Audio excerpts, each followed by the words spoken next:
Hello and welcome to another edition of the Door 14 Hockey Podcast. I'm your host Marty, alongside Dave Hello. and John. Ho ho hello. Oh, I like what you did. I like what you did there. I like the theme that you stuck with there. For anybody who is watching us live on Facebook, Twitter, or YouTube, we are getting to the festive spirit with our Christmas hats, Christmas jerseys. Some of us, I should say, on a nice themed background. For anybody who's listening on the podcast, you will have just heard a nice jingle as part of our intro. That's pretty much all you'll notice different about Christmas themed on the podcast. But we'll try our best to kind of keep it merry and cheery. This is our last podcast of 2023, and we will be taking a short break after this episode over the festive period. So we won't be back until 2024 in the new year. But it's okay. Don't be too sad about that. Guys, it has been 2 weeks since our last podcast. How have we all been? John, how are you? I'm good. It's been a quiet couple of weeks, generally speaking. Trying to think, was I in Belfast since the last podcast? Yeah, I think I was. Yes, you were. So came across for my wife's birthday, and managed to come along with the little girl to the Sheffield game, which is a game which I've instantly blocked out of my memory because it was terrible. So hoping the new year brings better games that I'm attending and better results. Yeah, I think you said you were going to be here for a game in January, or 2 games in January, maybe potentially. It's gonna be one game. Oh, one game. Okay, one game. We can't be too greedy then. Okay, Dave, how are you? I missed you at the last game. You were, I think you were at your Christmas dinner, so I think that's probably a bit more of a more joyous, a more joyful. Well, no, actually, it was a good game. That last game was okay. It was a fun night. Sort of work mandated fun, which is eat, drink, and be merry and all that jazz. So it was a good night. Really enjoyed myself, and just getting into the festive spirit for the next few weeks and enjoy some much needed time off work. Yeah, this weekend we will be in the SSE Arena at the Belfast Giants doubleheader against the Manchester Storm. And we are correct this time around, even though the Belfast Giants Twitter/X/news piece on their website had different dates. But this weekend is the Belfast Giants annual Teddy Bear Toss, which will take place on the 16th. Isn't it 16th? I want to say 16th. Yes, 16th. Let's not get that wrong again. So that we are looking forward to that, and that's obviously probably start of our festive period. We will be in our different festive jerseys. I'm sure me and Dave will be matching in our festive jerseys on Friday and Saturday anyway. It's Friday and Saturday? Yeah, it is Friday and Saturday. Guys, we have quite a lot to cover in this podcast. As usual, we'll be covering it in 3 different periods. Period 1, local coverage. Period 2 is our coverage for across the world. And period 3 is just our general anything else that kind of catches our attention from the world of hockey this year, this last 2 weeks. Some of that will be Christmas themed again, be warned. Although, we do like our jerseys, so we will be showing a few more Christmas jerseys and a special Christmas helmet that was designed by one of the goaltenders as well. So we will come to that. But we start off our episode as we always do, and we look at the league standings here in the Elite Ice Hockey League. Starting off in first place, we have the Sheffield Steelers, having played 15 games and having 25 points. The Cardiff Devils are in second with 16 games played, 23 points. The Glasgow Clan are in third with 16 games played, 19 points. I didn't mean to say that so surprisingly, but it did come across like that. In fourth, we have the Coventry Blaze with 15 games played at 17 points. Manchester City in fifth with 16 games played at 17 points. The Giants are in sixth with 17 games played at 17 points. The Dundee Stars are in seventh with 17 games played at 17 points. And Guildford Flames are in eighth with 16 games played and 16 points. Sitting at the bottom, then we have Nottingham in ninth place with 12 games played and 15 points. Obviously, they have a few games to catch up with after their short break. And the Fife Flyers are in 10th place with 18 games played and 14 points. Some interesting comments made by their coach last night in his interview. He was feeling a bit dejected, but we might get to that later on when we're talking about the Challenge Cup. Actually, we probably should talk about the Challenge Cup. Well, no, let's finish the standings first. Let's get your thoughts on the standings, and then we'll talk about the Challenge Cup, guys.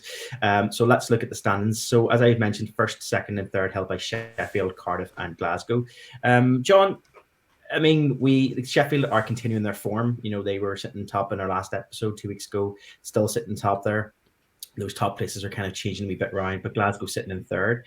Good kind of rebound for Glasgow in this first part of the season. Yeah, Sheffield showing early form and it's stayed with them. You can't argue with their position. I think looking at it, they've only dropped 5 potential points from all their games, which is just unreal. They are without doubt the form team in the league. Cardiff are an interesting one. They seem to have league form, but like you say, we're going to come on to it. Challenge Cup seems to have been something else for them, maybe a step too far. But they still have their European competition on the go as well, which I know that we're going to talk about later on. Glasgow feel finally like they are fulfilling the promise. I kind of said that in our group chat after last night. They found a vein of form. They had a bit of a ropey end of October, start November, and then coming into December, they have turned things around completely. They are a team on the up, and from a neutral perspective, I'm really glad to see it because Glasgow are the team who have promised everything and delivered nothing up to this point. So I'm really, really glad to see them sort of where they are in the league. I think that is the position. I think we all think that sort of top third, maybe top half, is where we expect Glasgow to be within the league makeup.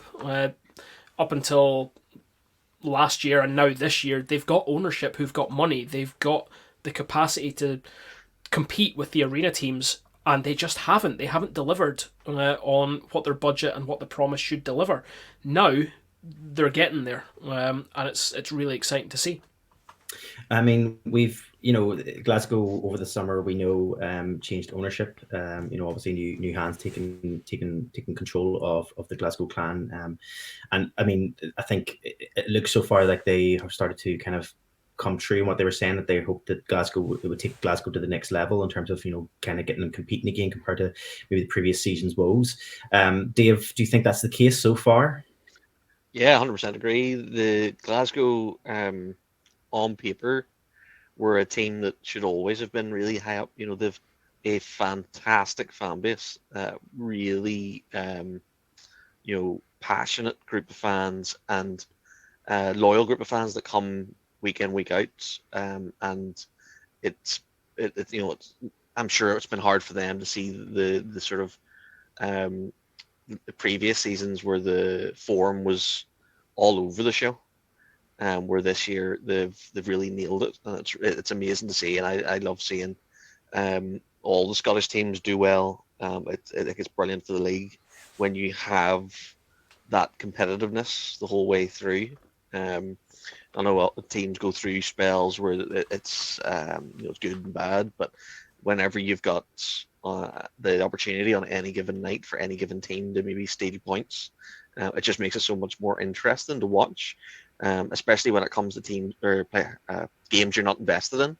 If you're not, if you're, a third, if you're not directly linked with the league, or if you're, you manage to catch a game that your team's not playing in, just makes it so much more fun. And from an outsider, getting the other fans in, you can't go wrong if there's a more competitive league.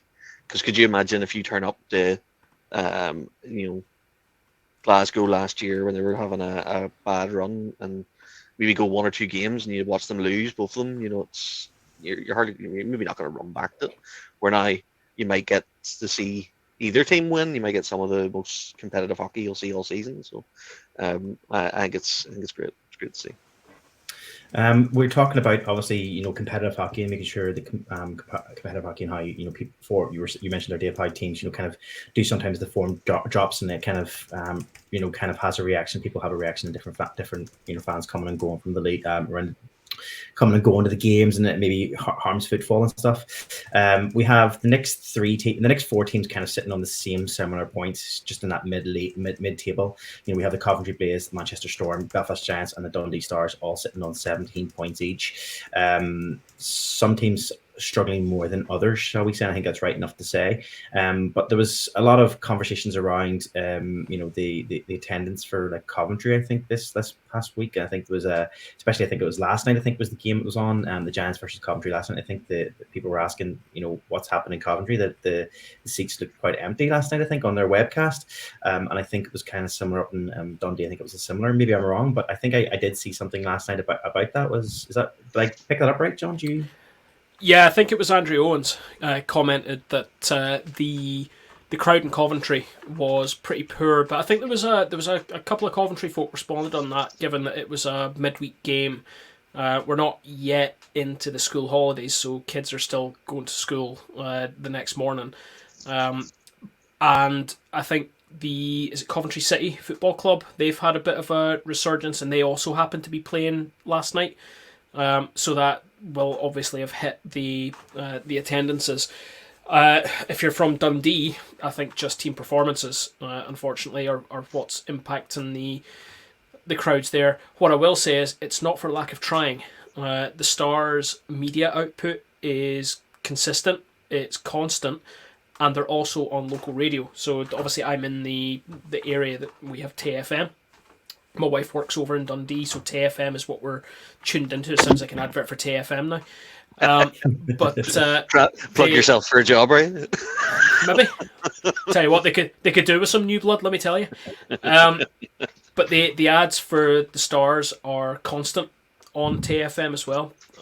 So they are trying, but that has to be replicated on the ice. The team has to put the effort in, and unfortunately it's just not there.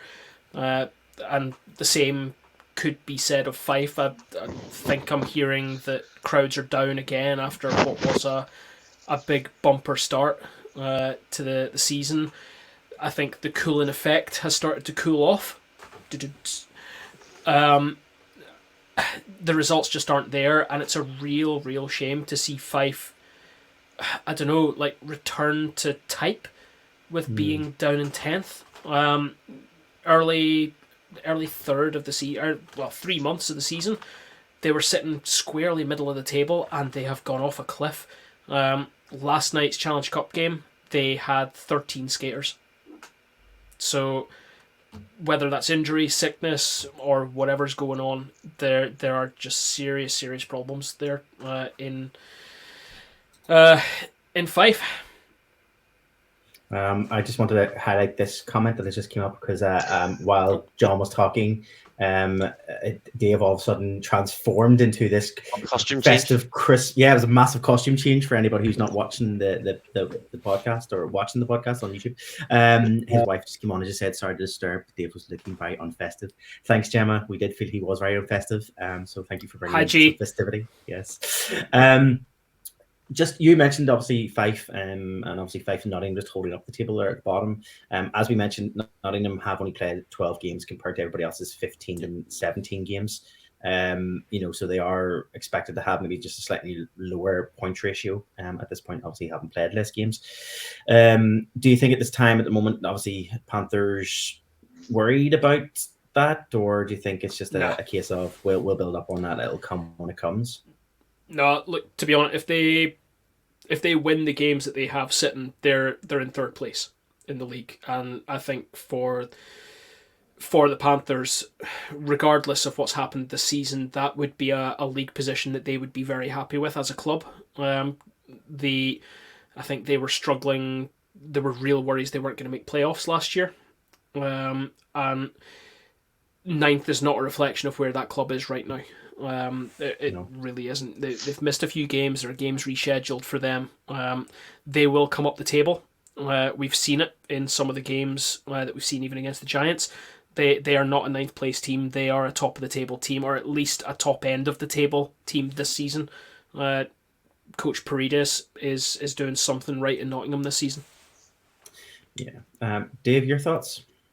Yeah, no, I agree. Their sort of current output, you would be saying definitely top thirds of that table, and yeah, I was very surprised to hear of the numbers dwindling in the likes of Fife and Dundee, when you still see the Giants at the minute, still pulling in almost sellout crowds for what are at the minute absolutely dire games. But it is nice. Hopefully, we can see the form change in the next coming. Do you think it's a hangover of, and I mean this in the best possible term of hangover, we're still the defending treble champions? I think so. So yeah. I think to be honest, we could have lost every single game this season so far, and you would still probably be pulling 5,500 fans per game, because there's a massive banner outside that says, "Is it home of champions?" You've got 3 trophies currently in residence in Belfast. I think regardless. Now, as a fan, I don't really care about. I do care about last season, but last season's last season. We lifted those trophies. It's done. I want to see them do it again. The form's just not currently there. I was heartbroken with that performance against Sheffield. I mean, I don't get to that many home games now, and look, I turned up. It's all your fault. The Giants. Well, it's a shame the Giants couldn't have turned up. I mean, let's talk about, we've as Giants fans, I've kind of skipped past the Giants. We haven't really chatted about it. We chatted about top 3 and the kind of the bottom ones more. The Giants sitting middle of the table is a bit of a surprise, I think, for everyone. I think you both join me in saying that. I think, and Adam Keefe, coach of the Belfast Giants, has said on numerous occasions through his interviews that he's not going to use the excuses of numbers of injuries and stuff. That's not an excuse to use. You can't stand by that. But when you do look at the roster and you do look at the fact that we had 3 key players of the Belfast Giants have just stepped back in onto the ice there this last. Was it during the Challenge Cup game on Wednesday night? Wednesday night. Yeah, it was Wednesday night. John, you might be able to say, whenever we counted the last game, we had what, 12 outskaters? I don't think we had 3 full lines. I think we had 3 full lines of forwards, but I don't think we had 3 lines of D. No. It was very, and I think we were looking at the roster, like the game sheet. There was definitely D men that were on the game sheet that were not on the ice.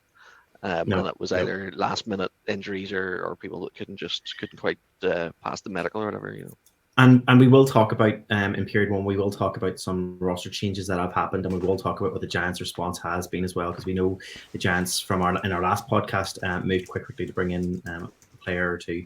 But even since our last podcast, the Giants have bolstered the roster again to kind of account for some of those major injury players that have been placed on the injury reserve list. So we will talk about that in period 1.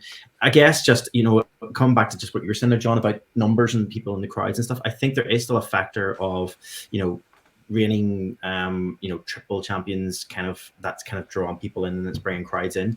But we are getting to that point this season anyway where we normally do have higher crowds coming in through the SSE arena, just because it does happen around Christmas time and around this festive period running in January, winning or not usually. But I definitely think there's an aspect of that, but I think there's also an aspect of there's been a lot of I don't know if it's just me on different social media platforms, but I've seen a lot of output from so-called bloggers, or what do you call them?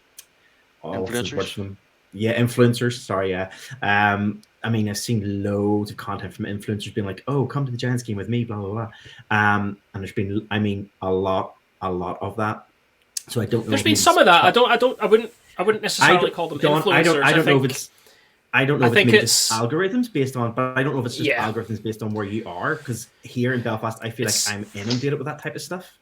That sort of content used to be in the realm of influencers, but the advent of TikTok, for example, puts that sort of editing ability to cut together a video of a game night and things like the walk up to the arena and everything. It puts it in your pocket. It puts it in your phone, so people can make that stuff and put it out very quickly, and it looks like what we would consider maybe 5-6 years ago a fairly pro looking vlog, and now everyone's doing it. Like we need to step up and do the next thing and find out what it is. Says me, the TikToker of the group.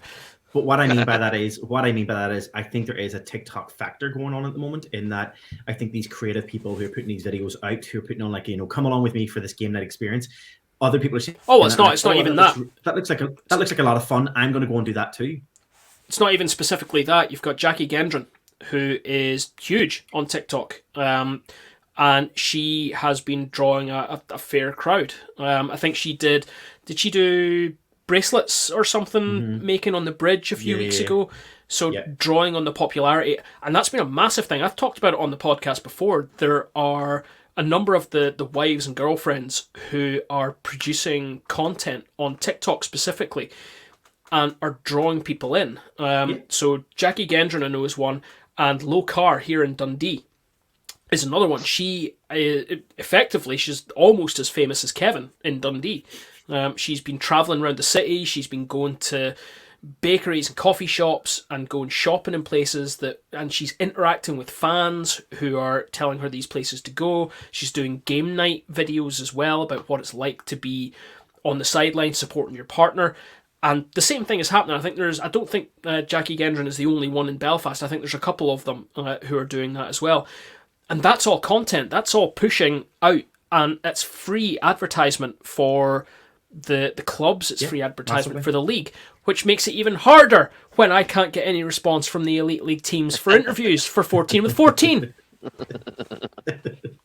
Oh, better. You can talk about that at the end. You can do your. I'll let you get on a soapbox at the end of the podcast and give a shout out. But we'll move on for now.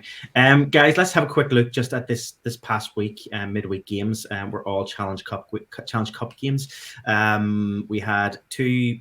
I want to say we had two games that were round one games, and then we had two games that were round two, second leg games. Well, do you want me? I have the complete thing here. Do you want me to run through sort of where things are? Yes. Where you go. So I can run through. So two of the matches have only seen one leg so far. So Manchester and Sheffield have only played one leg so far, and they sit with an aggregate score of 5-1 to Sheffield, with the return leg in Sheffield still to go. The other one that was played last night, Belfast-Coventry, a completely pointless 60 minutes of hockey ended with a 1-1 tie, and that tie will come back to Belfast next Wednesday, where it will be decided who will step up into the semi-finals. The two that we know the results from in the quarterfinals are Guildford and Fife. They have completed with Guildford Flames moving forward with an aggregate score of 6-3. The return leg of that was played in the Guildford Spectrum last night, with the Flames taking the spot in the semi-finals. And Glasgow and Cardiff, the shock result so far of the Challenge Cup. Glasgow with a 3-1 win on the night down in Cardiff Bay, taking a 6-5 win on aggregate. So the Cardiff Devils crashing out of the Challenge Cup. That's a massive one. I think whenever I was seeing the scores last night, when I was looking at the scores on Wednesday night last night, if you're watching live, that definitely took me, and I think I put into the group, I was like, I didn't see that coming. That was a surprise knockout. And we talked about, I think Aaron actually had mentioned it in our last podcast. He was like, what he likes about Challenge Cup sometimes is you do see these surprises every now and again where one of the big teams gets scalped and gets taken out, a la last year with Fife Flyers and the Sheffield Steelers. It's almost like, I think it wasn't. I don't think it was a case of Cardiff going into the game thinking, oh well, we've got this, but there's definitely an aspect of I think a lot of fans' response were, I don't think they were expecting Glasgow to do that, what they did last night. No, so fair play to Glasgow for moving forward. Cardiff were going into that tie. They brought it back home with a 1-goal lead. It was theirs to win. Now, we've seen the Giants fall foul of that aggregate game line before. The horrendous year where we went to Nottingham with a lead and then crashed out by getting absolutely hammered by the Panthers in the NIC. But I think Paul Dixon, no, not Paul Dixon, what do you call their coach? Pete Russell. Pete Russell kind of said it in his post-game interview that the team just weren't at the races. They looked leggy. They started slow. They went down very early in the game. Glasgow, two goals in the first. It's very difficult to come back from that. That's Glasgow with the lead straight off the bat in the first period. And by the lead, I mean the lead in that game and the aggregate lead. So you've got the Devils team. Now, albeit at home, they should be winning that, but they're chasing the game from early on. and that's not a position you want to be in. Cardiff are sputtering at the minute, which is probably not great for their fans, considering the Conti Cup is coming back to Cardiff Bay. Is the focus on the Conti Cup? I should have waited and kept that question until when we're talking about it later on. But do you feel that at this time the focus is on the fact that they are in the final for the Conti Cup? If it is, that's a completely misplaced focus. The Conti Cup is what it is. You compete for a weekend in the finals, and you either win or you don't. Yes, it's in Cardiff, so should be a focus on it, but it's just a game weekend. They need to come at it with an attitude of, we've got games to play. Dave, would you go for Conti Cup or Challenge Cup? Jeez. The benefit of the Continental Cup is that you have it's not an automatic anymore, but you go into the running for one of the CHL spots. So whenever they're drawing up the Magic list, there is a possibility that you could be picked. So that would be nice. Challenge Cup's a domestic cup, and if you've gone a few seasons without anything domestic, you want it, and it should be your focus, in my opinion. Yeah. Guys, let's move on. Let's move our attention across the water, because we do have a lot to pick up on in our periods. So let's switch our attention across the water to the NHL and currently the standings and the wild card spots, as we will. And we'll look at the Eastern Conference first in the Atlantic Division. So sitting top there is Boston Bruins, still with 27 games played and 40 points. The Florida Panthers sit in second with 28 games played and 36 points. And the Toronto Maple Leafs have moved up into third with 26 games played and 35 points. In the Metropolitan Division, then we have the New York Rangers sitting top with 27 games played, 39 points.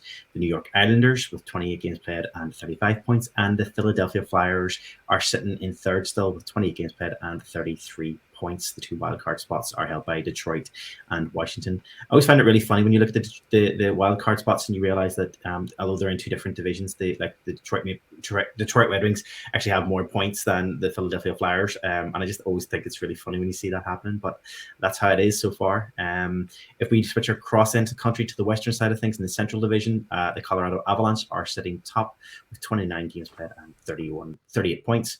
Winnipeg Jets are in second with 28 games played and 36 points, and the Dallas Stars are in third with 27 games played, 35 points. Pacific Division, last division is the Vegas Golden Knights in first with 30 games played, 45 points, continuing their form from last year.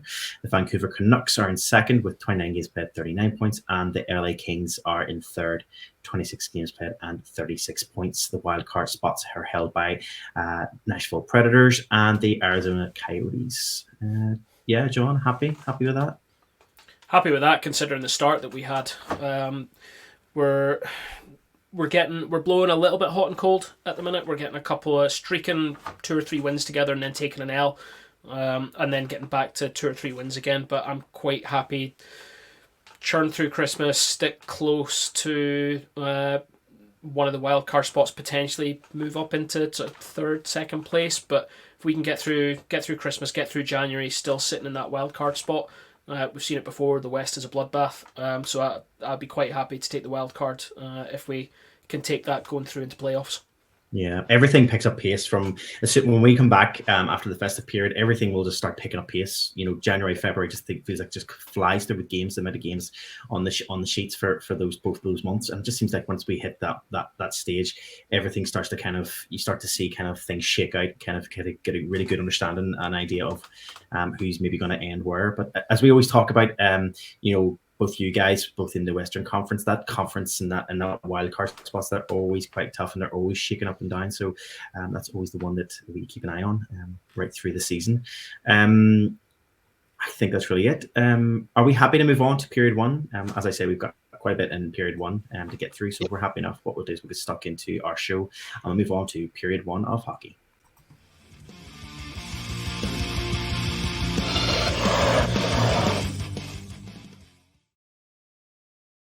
As I mentioned at the top of our show, period one of hockey is just a roundup of stories and items from around the UK. I'm going to start us off, first off, just with a quick run through and a quick look at just some of the roster updates since our last podcast, which was the 30th of November. So last 14 days, a bit of change, a bit of movement. So I'm just going to go through some of the changes that have happened across the league, just in relation to players moving up and down, and ask if we're going to those stories there as well. But coming in for in contact with that in a few minutes. Starting off way back after our last podcast, the Five Flyers added non-homegrown player Pavlos as an injury cover for Ben Horachuk.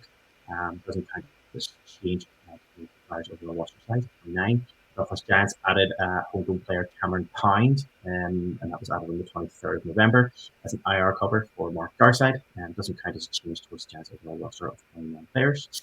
In December, the Panthers then added non-homegrown player Austin Farley to their roster, didn't count towards the Panthers overall roster size. And then the Belfast Giants, as we mentioned and we kind of alluded to in our intro there, the Giants added non-homegrown player, returning player, shall we say, for the Belfast Giants, Henrik Eriksson, as injury cover for Oliver Cooper, who was added to the injury reserve list on the 23rd of November. And again, doesn't count as a change towards the Giants' roster size of 29 players. We'll talk about Henrik Eriksson in a second, guys, if that's okay. I'm going to keep going. In the 8th of December, then, Sheffield Steelers placed Sam Jones on injury reserve, ineligible to ice for 28 days following the date of the 4th of the 12th. And then most recently, as of this week, the Glasgow Clan reactivated Charlie Combs and added non-homegrown player Reid Petrick to their roster, previously an IR replacement. The Clan have 3 non-homegrown roster places remaining and an overall roster size of 29 players or 23 players so far this season. There is a few changes which we'll talk about, but let's go to Henrik Eriksson first and foremost for the Belfast Giants fans here between us. Henrik returns to the Belfast Giants, shall we say, after the treble winning season last year. I know he had a number of I suppose it was I think he was dealing with a bit of an illness and a bit of I suppose he missed out on the playoff run at the end of the season last year due to illness and stuff. But he returns to the Giants and seems to have made a bit of an impact in the first few games he's had back. Your thoughts on that, John?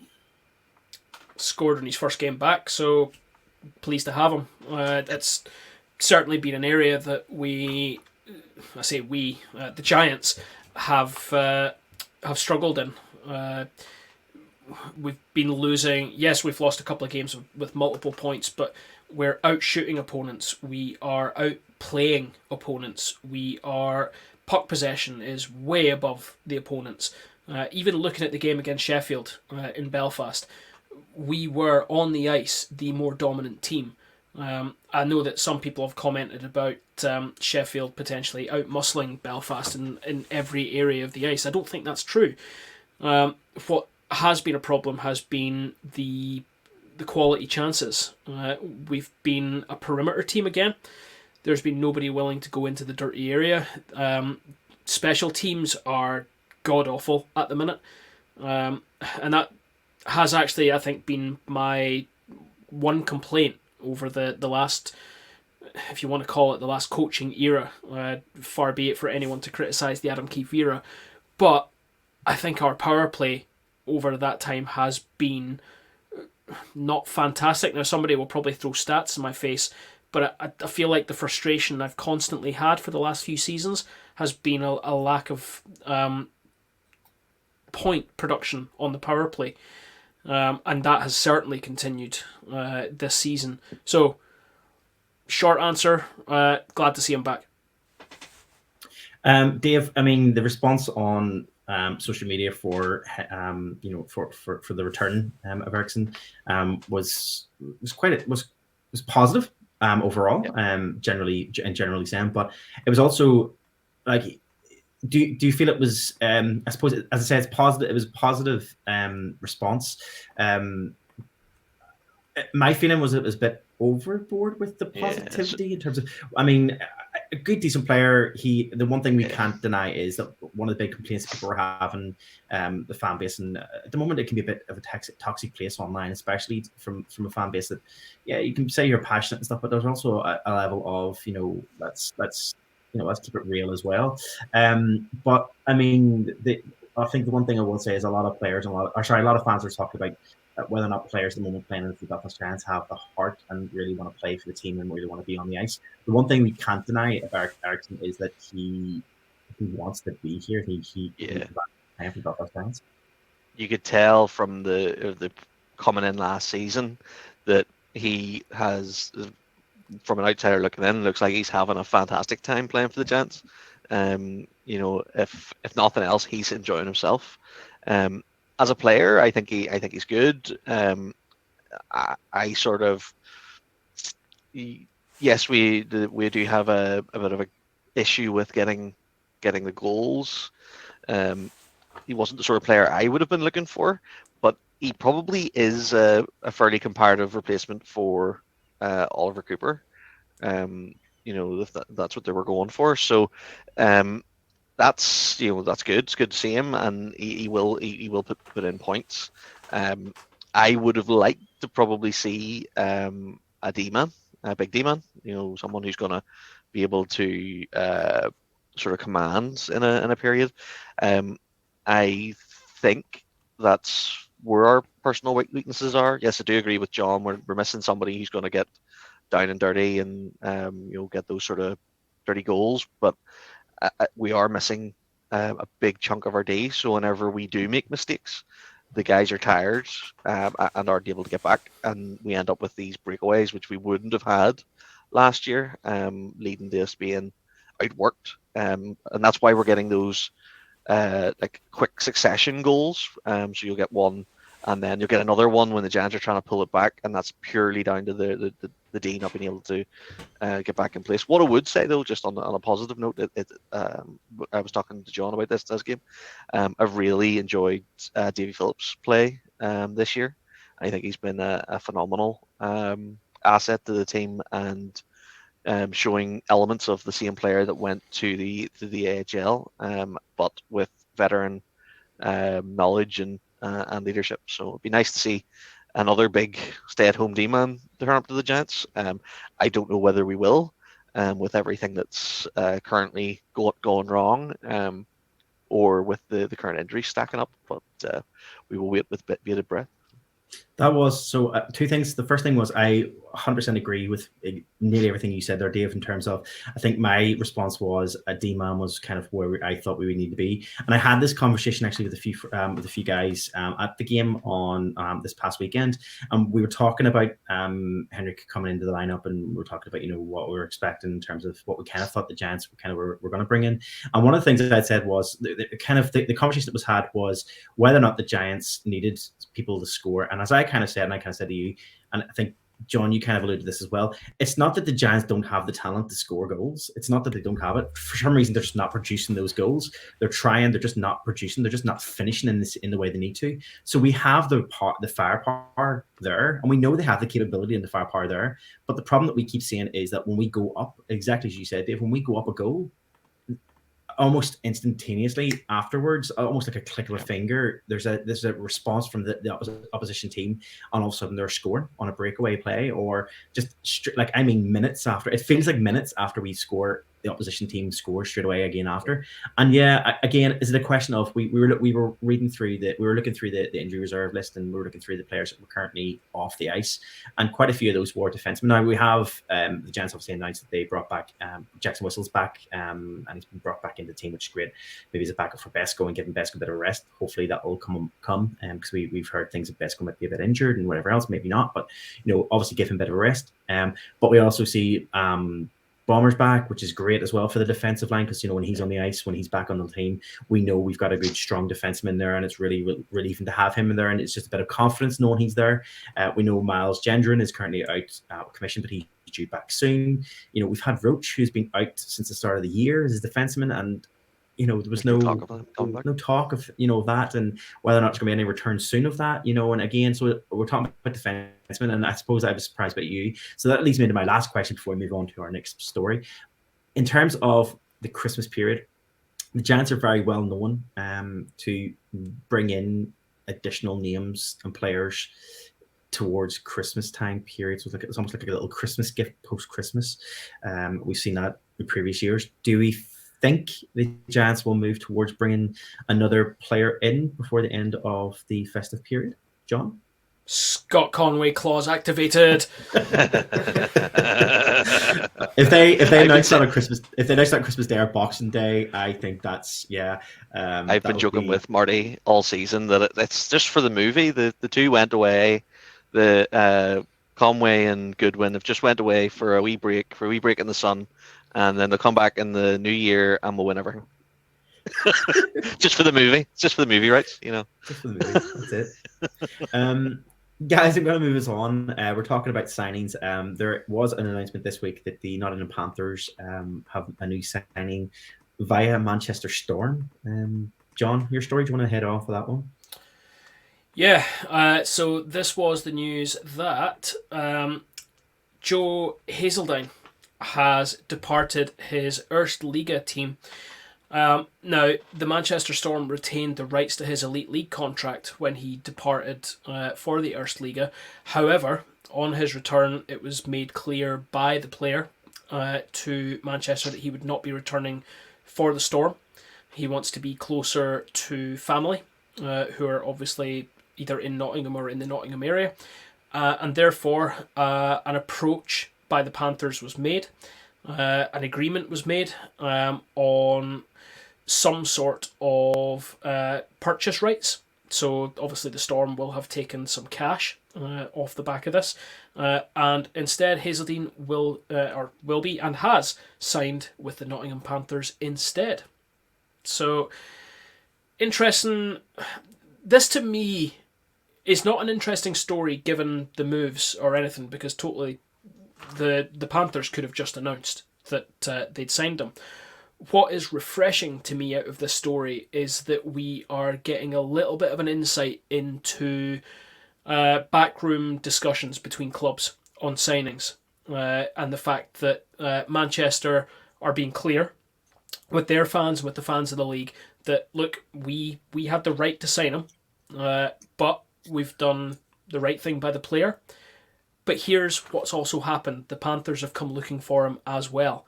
So we've got something for this, and this is putting their fans at ease with this, is we've got something for this. We'll be looking for someone else, or at least we've got this cash, and we're going to do something with that. And that to me is great. And also it's great to see Hazeldine back in the EIHL. Yeah, I would agree. I think the biggest thing, as you say, it wasn't the announcement of where the player was going to. That wasn't the thing that caught my attention. As you clearly said there, it's what is interesting is that we always kind of knew, and there'd always been chat about the fact that when players signed for the Elite League teams, and whenever there comes to a point where maybe they're departing from the Elite League teams, for whatever reason that might be, there was always this chat that there was almost like tied into some of the contracts, or that we're going to release the player under the understanding is that if they return to the Elite League in a say a year's time, whatever it might be, that they're going to return to us. So we're happy to free you from a contract with us to go and have an opportunity somewhere in Europe in a different league. But on the other side of it, if you do decide you want to come back to the league, you give us the first option, the first choice to come back to us. And so obviously they kind of hold on to that contract. We've kind of seen that in the past. We kind of heard that was happening, but we've never really ever really seen it in writing and written down form like this. So the fact that Manchester put out the statement to say, yeah, we did, we had the contract for him, we owned the contract, but we've given up for Nottingham, and we've come to terms with Nottingham on an option. It was a very interesting statement that was put out, and I think that's why it caught our attention for definite. I would love to see a move to a more transparent setup like that. I know that a lot of our deals are done in the back rooms of what previously would have been very smoky bars, but I just think it's very shady whenever the whole sort of player recruitment and process and stuff, where if I know that the NHL is a different animal, but it's so transparent. It does mean that you sort of know what your team's currently playing with, and I know that it's harder to put in place, and what it does do is stop people running away with it. And I know that people blame the Giants for doing exactly that, and having that level of transparency would stop that. Yeah. Definitely. I'm going to stick with Manchester for the minute before we move on to our next story. I'm going to stick with Manchester because this is a story that kind of also came out, and this was the most frustrating thing. This tends to happen a lot. This is why I said to John today before we went on to this podcast, before we went on to record the podcast, just keep an eye on Twitter for us throughout the podcast. If any breaking news happens, just kind of let us know. This seems to happen quite a bit, but as we finished our last podcast just over 2 weeks ago, there was breaking news at the time of podcast recording, which we didn't see, and this was the news that there was a change of ownership for the Manchester Storm. Now, we kind of knew in last week's podcast, when we were doing this podcast 2 weeks ago, we did know that this was a rumor at the time. So this was something that wasn't even a rumor. The existing owners at that point had gone into liquidation. That was public knowledge. So let's put it into context. The reason why we didn't report on the story 2 weeks ago in the podcast is because the only thing that was put out was the previous owner put out a post on Twitter to basically say, stepping down, blah, blah, blah. This is what's, I thank everybody for, the support, blah, blah, for the last 6 years, that sort of thing. That was the tweet he put out.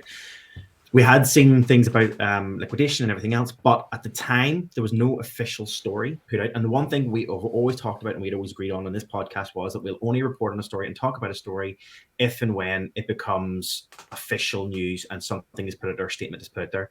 The statement for this changeover of ownership happened just as we were on air and we missed it. So this was obviously the ownership. So I'm just going to take us back 2 weeks just to kind of have a quick chat about it. But the Manchester Storm did announce that the change of ownership structure as of the 30th of November 2023. After 6 years, Jamie Tunstall expressed his desire to step down from the directorship on the conclusion of the 2022-2023 season, setting a focus on family and his primary motivations. As a result, Frontiera Limited, which is a new business led by Emma and Ryan Finnerty, very familiar names, emerged as the majority stakeholders. Frontiera have also collaborated with a minority partner, Springwood Sports Investments, which is a Canadian-based sport investment organization led by Gord Simmons. Gord's industry experience includes 11 years as the majority owner of the Ontario Hockey League's Belleville Bulls, 4 seasons as a minority owner of the Hamilton Bulldogs, and he sat on the Ontario Hockey League's Board of Governors for 15 years and the OHL's Executive Committee for 6 years. So really good standings, really good pedigree in terms of ownership and in terms of knowledge and understanding of the game from different variations and different levels of the sport. John, let's come to you first. I mean, we know Ryan Finnerty has a massive love for the Manchester Storm and Manchester in general.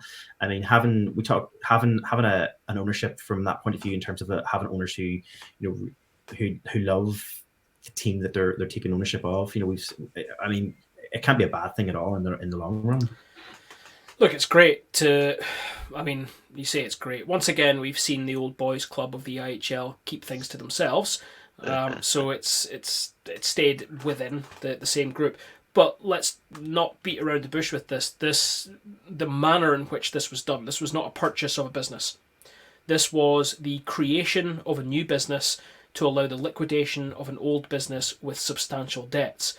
Now, the records are public knowledge. You can go into the previous business and you can look at their debts, and they have, by going through this process, have screwed over quite a number of debtors. There are people who are owed money who are now not going to get it. One of them, I believe, includes their previous title sponsor. Ooh. So that in itself is fairly poor.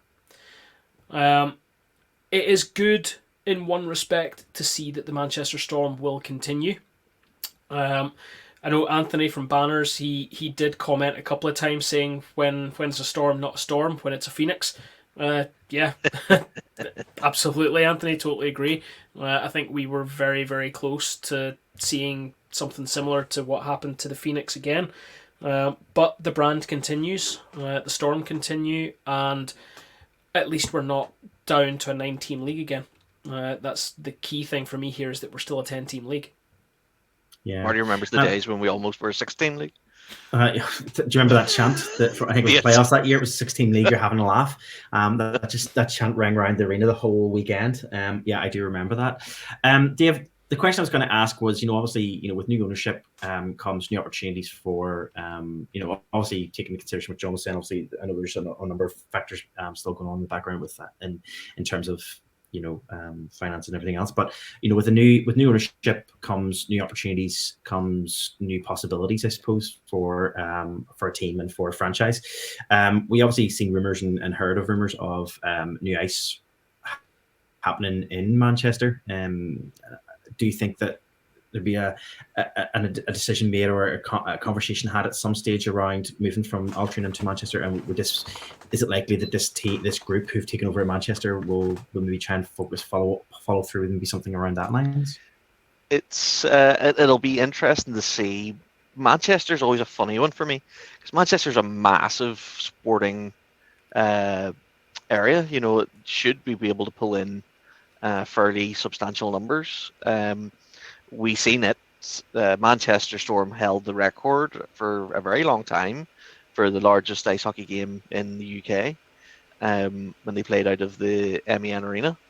So they have pedigree of playing in the centre, and it all comes down to that old adage where the best kept secret, John, as we keep talking about it, and it's almost as if by keeping them secret, it's causing issues there. I for one would love to see Manchester playing in the centre of Manchester. I think it would be fantastic. But the same goes for a lot of our teams. A UK-based league without a London proper team, just it baffles my brain. Belfast's doing great. Cardiff seem to manage to make it work in a fairly central location. It may be just out in the bay. The Edinburgh Caps couldn't make it work, but they're on a resurgence. But I would love to see something in London. But you would think a market like Manchester could support a larger team than the Storm as they currently stand. I would love to see them move in. Maybe with the addition of some new blood in that minority group with so much hockey pedigree and knowledge from around the world, might inject some sort of leadership there that will move them into pastures new. Yeah, 100%. I agree. What we do know is that it will be an interesting future for Manchester Storm, and definitely something we'll be keeping an eye on to see what does happen. Maybe it won't happen this season because we're obviously in the middle of the season, and the ownership only really happened. The ownership change only happened there in the previous month and the previous 2 weeks. So I think it will be probably 2024-2025 season next season before we really see much changes. So that'll probably come over the off season this year. So we'll come back to this story definitely. See, as long as we don't end up with the cringeworthy new owners videos like we had at Cardiff, then I'm totally pleased. Just be quiet, owners, guys. Just get on with stuff in the background. We don't need your summer collective meeting being broadcast all over social media. It's just absolute nonsense. It is a bit cringe. Thank Christ the Giants don't do the Odyssey Trust Board meetings.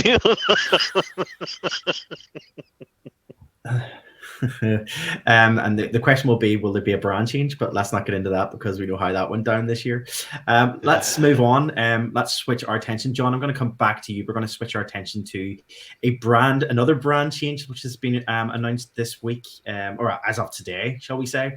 The brand change came with a brand new name for the EIHA, but also some new branding and a new kind of focus for them in the terms of the future. Yep, so this is the news that the EIHA is no more, and in its place we have England Ice Hockey that has taken its place. So the governing body for the game in England is going through a transformational change, effectively. They have set up a brand new brand identity, which will include all of the junior sections across the game will have their own brand identity from the under-10s right up to the under-18s. The same goes for the women's game, for the 5 sections within the women's and girls' game as well. Now, they do stress that this is not just something that's about a new logo and a new name. They are setting out, as part of their new strategy, 4 strategic pillars that they believe will underpin this new organisation. Participation, progression, performance, and partnership. So they want to see those moving forward. Now, let's be totally honest, guys. We are not the experts in the EIHA. We are certainly not the experts in the EIH, given that it is an organisation that is only a number of hours old at this point, because this was just announced today. However, what I will say, and I want to give him a shout here, is that tomorrow night, Friday night, over on Banners on the Wall, on the What's Current stream, Anthony will have the independent non-executive director who has been leading on this rebrand and governance overhaul for EIH. Daniel Smith is going to be on the What's Current stream. That is a fantastic pull from Anthony to get this guy in within 24, 36 hours of this brand renewal for EIH. So that will certainly be worth a watch. And if I get the chance, if the wee one goes down, I will be giving that a watch, because that could be quite interesting. There are a lot of comments that there are bigger fish to fry within what was the EIHA, and is now the right time to do this, and is now the right time to be spending money on this, considering there are substantial problems with rinks right across that league, the relationship with Planet Ice, the issues about the level of spend on their online platform for statistics and game night stats. I believe they spent money on something called Sportle, and that's never really come to anything. They spent quite a lot of money on it, and it hasn't come to anything. But this is the side that they've gone. They've gone for the rebrand, and we await to see all the massive changes that will come out of EIH. Yeah, as you say, I think you said it right. Obviously this is going to be stories that are going to be covered by a few places better than what we'll ever do it justice. And I will, well, I'm not going to lie, I won't see it live tomorrow because I'll be at a Belfast Giants game in the SSE Arena, but I will be watching it back tomorrow evening when I get home. So I will be interested to see what that conversation looks like and how that interview goes. The one thing I did want to just have a quick mention about was if you can just mention, or you can just ask maybe, Anthony, I don't know if this is a question you can ask, but what was the idea behind the logo? Did they go out and ask local primary schools if they could come up with an art competition to design the logo, or was it just a laziness factor and just someone picked when were they still using Windows, like using Office like 97 or something like that, because it looks like something from the early noughties clip art. See that logo? You could almost definitely say that was the same guys who did Cardiff's. Well, no, let's give Cardiff a bit of credit. Cardiff one at least looks like it's been someone's actually went in and actually designed something and drawn something. This one literally just looks like someone went click file, insert clip art. Oh, look, there's a little person playing hockey. Add. That's genuinely that's what it looks like. Hey, look. When was the last time you saw any of the EIHL logos animated as a GIF? I haven't seen it. Okay, fair enough. The one thing I will say is people have been commenting on it and saying that guy needs to get his back hand up higher on that stick because that's in the wrong place. Oh, very good. I'm going to stick with the with the NIHL. I'm going to stick with the EIHA is now the EIH, and just a story that is. Has been announced today, it was put out today, was the ice hockey teams across the NIHL different divisions have started to receive bleed control kits as part of a program that was being run after the result of obviously Adam's tragic passing in October. The Hull Ice Hockey Club were the first team. The Seahawks are among 100 UK teams to receive a bleed control kit. And this is part of a NIHL team. The Raiders NIHL team mobilised what they call Adam's Angels, which the aim was to raise money for enough bleed control kits for all 106 of the UK's, it says here, Elite Ice Hockey League and British National League teams. Partnering with a company called Turtle, which is a company that developed UK's bleed control cabinets and batches of life-saving kits. And they have started to go out and ship out through NIHL South and North Divisions 1 and 2 teams. So I know a bunch of the teams have started to get them as of today, or this week anyway. So this is a really, really great response, shall we say, coming out of what was an awful tragedy. But I suppose having these kits, having something there that is something they can run to, something they can have at hand, something that is just really easy to get a hold of straight away. It's a bit like, if you need if you needed a defibrillator, it's almost the same level of that. So having that safety and having that knowledge that you have a kit that's sitting there, if touch wood it doesn't happen again, but if God forbid something did happen to the same level, the same happened, that they'll have something that they can use. But guys, I mean, this is great news. Obviously this is a massive bit of thing that's came together between, obviously campaigning that went together, raising funds for this. This Adam's Angels, obviously leading on this. Fantastic thing to see. Well, let's give a shout out to the person who's actually organised all this, Erin Rose, who's a sports therapist with the Raiders. She has pushed this and gone through the partnership with Turtle, the company that have developed the bleed kits, about putting them out there, about raising the funds to do this. So stick taps to Erin, because we hope that if they are going to put out, 106 of these kits, I honestly hope that none of them are ever used. But if one of them is used and prevents a serious incident from becoming worse, then it'll be worth it entirely. I think this is fantastic. Yeah, massive stick taps, and the more steps that could be taken in light of what happened, the better.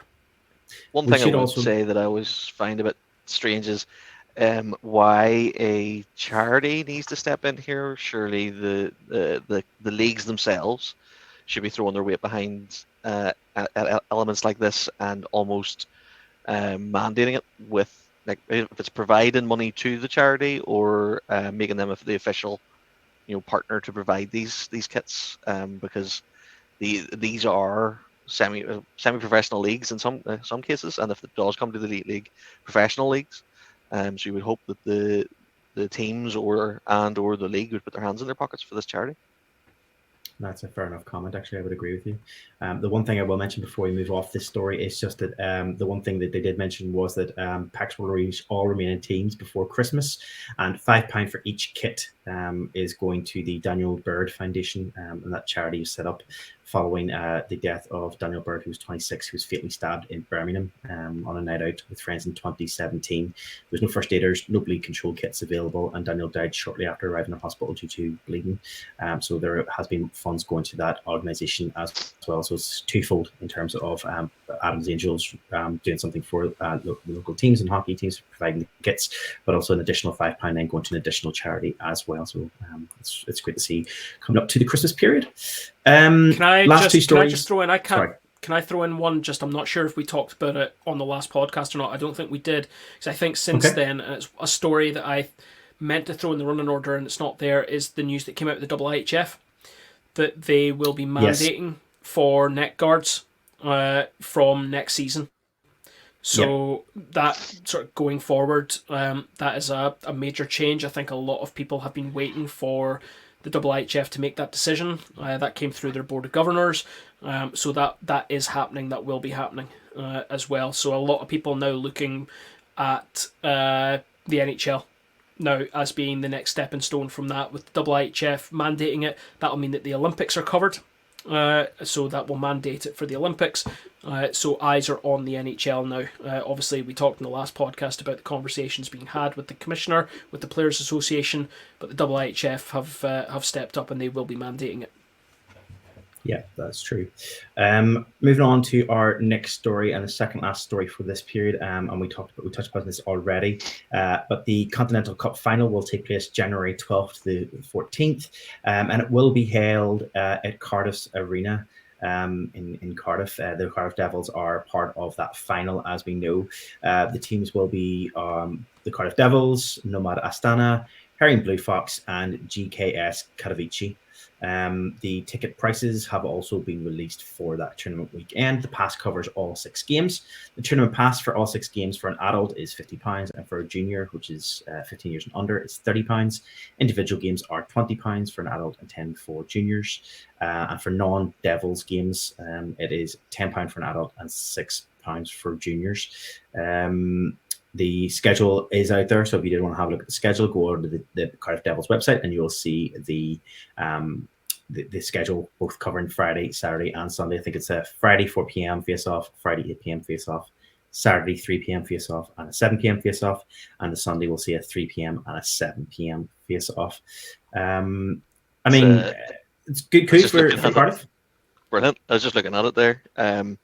They've, if I'm reading it right, they've only allotted half a block for the Blue Foxes and the Nomads.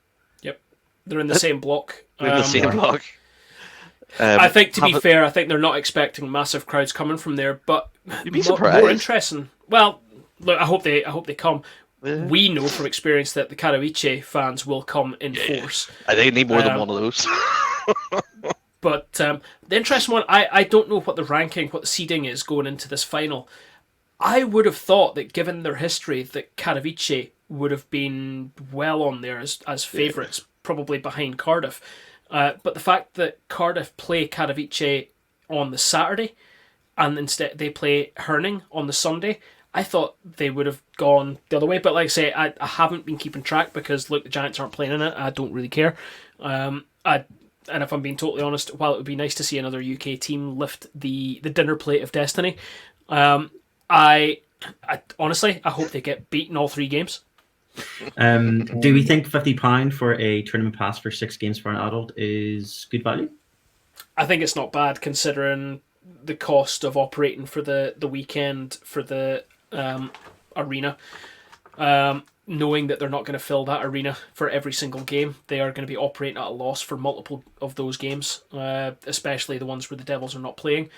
I think £50 is not far off. Can you remember what it was for the Conti Cup final weekend in Belfast? I don't think it would have been far off that. It must have been 35-40 quid back then. Put inflation in amongst that. It's not far off, really. No, I think it's a half decent price. I actually think it was, whenever the price came through, I kind of thought, yeah, actually, you know what? It is a half decent price. And fair play for getting the final there. Dave, your thoughts? Anything else on that? Yeah, well, I obviously do love the Continental Cup. It's one of my favourite tournaments, and would have been lovely if it was the Giants, but obviously we had the CHL, which went really well. But yeah, all power to them. I hope they have loads of fun. From one finals weekend to another, the playoff finals weekend for the Elite Ice Hockey League has also been announced. Tickets have went on sale for that already prior to Christmas, which I kind of thought was a surprising move. I thought it was a bit weird to put it out before Christmas, but hey ho. Ticketing basically has went on sale from the 4th of December. It will see the return of format as usual. So the Saturday 2 semi-final games, followed by a 3rd and 4th place playoff game, and the final on the Sunday. And the dates have been set for that as the oh my god, I've forgotten the dates. Completely right out of my head. The 20th Saturday, and 21st of April. 20th and 21st of April, that's it. The ticket prices have pretty much stayed the same this year as they were last year. I think they're locked in place at the same point. So the early bird price for an adult for the full weekend package is £99, and the concession price was £79. The family ticket is there again this year for 2 adults, 2 concessions for £338 for early bird prices. Those early bird prices will change to standard prices come the 25th of January 2024, where it will increase to £109 for an adult, £89 for concession, and the adults or the family will jump up from £338 to £368. There is obviously a facility fee and all that kind of thing. Same again as usual. Most teams will be able to buy the tickets or can buy the tickets direct from Nottingham themselves, and a few of the one team can purchase from their own team themselves. The Sheffield Steelers are going to be sold directly from the Steelers, and therefore not on general sale for those Sheffield Steelers blocks. And I believe the Sheffield Steelers have added on, I think, maybe like a £5 or £10 charge, I think, maybe on top of those prices, I think. So just be aware of that if you are buying from the Sheffield Steelers. Boys, the playoff weekend, we were there previous weekend. It was fantastic. Great weekend, obviously, because the Giants won the weekend, but not just that. We just had a brilliant weekend, just meeting up with all the fans, doing the podcast, doing the little bits and stuff for the podcast for the first time. John, obviously, for you, being press, getting on the ice and having that experience. I mean, it was a great weekend. Yes, we see it. Press pass. It It was a great weekend in general. It's a fantastic weekend of hockey. It's the highlight. And look, we can argue about the format of our playoffs until we're blue in the face. We can talk about the value for money for 3 competitive games and 1 Chunder Cup as much as we want. In fact, Anthony has done just that, comparing playoffs to the Conti Cup final in Cardiff in a few weeks' time. And yeah, Anthony, you're not wrong. 50 quid for 6 competitive games, or £100 for 3 games, and the hangover cure. Yep, the Chunder Cup. There are questions about value, but I would argue that the playoff weekend is not just about the games. It's about the weekend itself. It's about being in Nottingham. It's about 10 sets of fans all being in one city, overpaying for accommodation, overpaying for beer, overpaying for food, and clearly overpaying for hockey too. But it's a fantastic experience. You know, you're saying overpaying, but I think it was actually quite a value for our accommodation this year. It was actually pretty good. But on that, you guys both were maybe talking about heading over this year. Is that still maybe the case for you? Still certainly is for me. It's on the cards. I think if I'm going to go all in on media this year, and just go straight in for. I'm going to get as much experience as I can at the media side of things.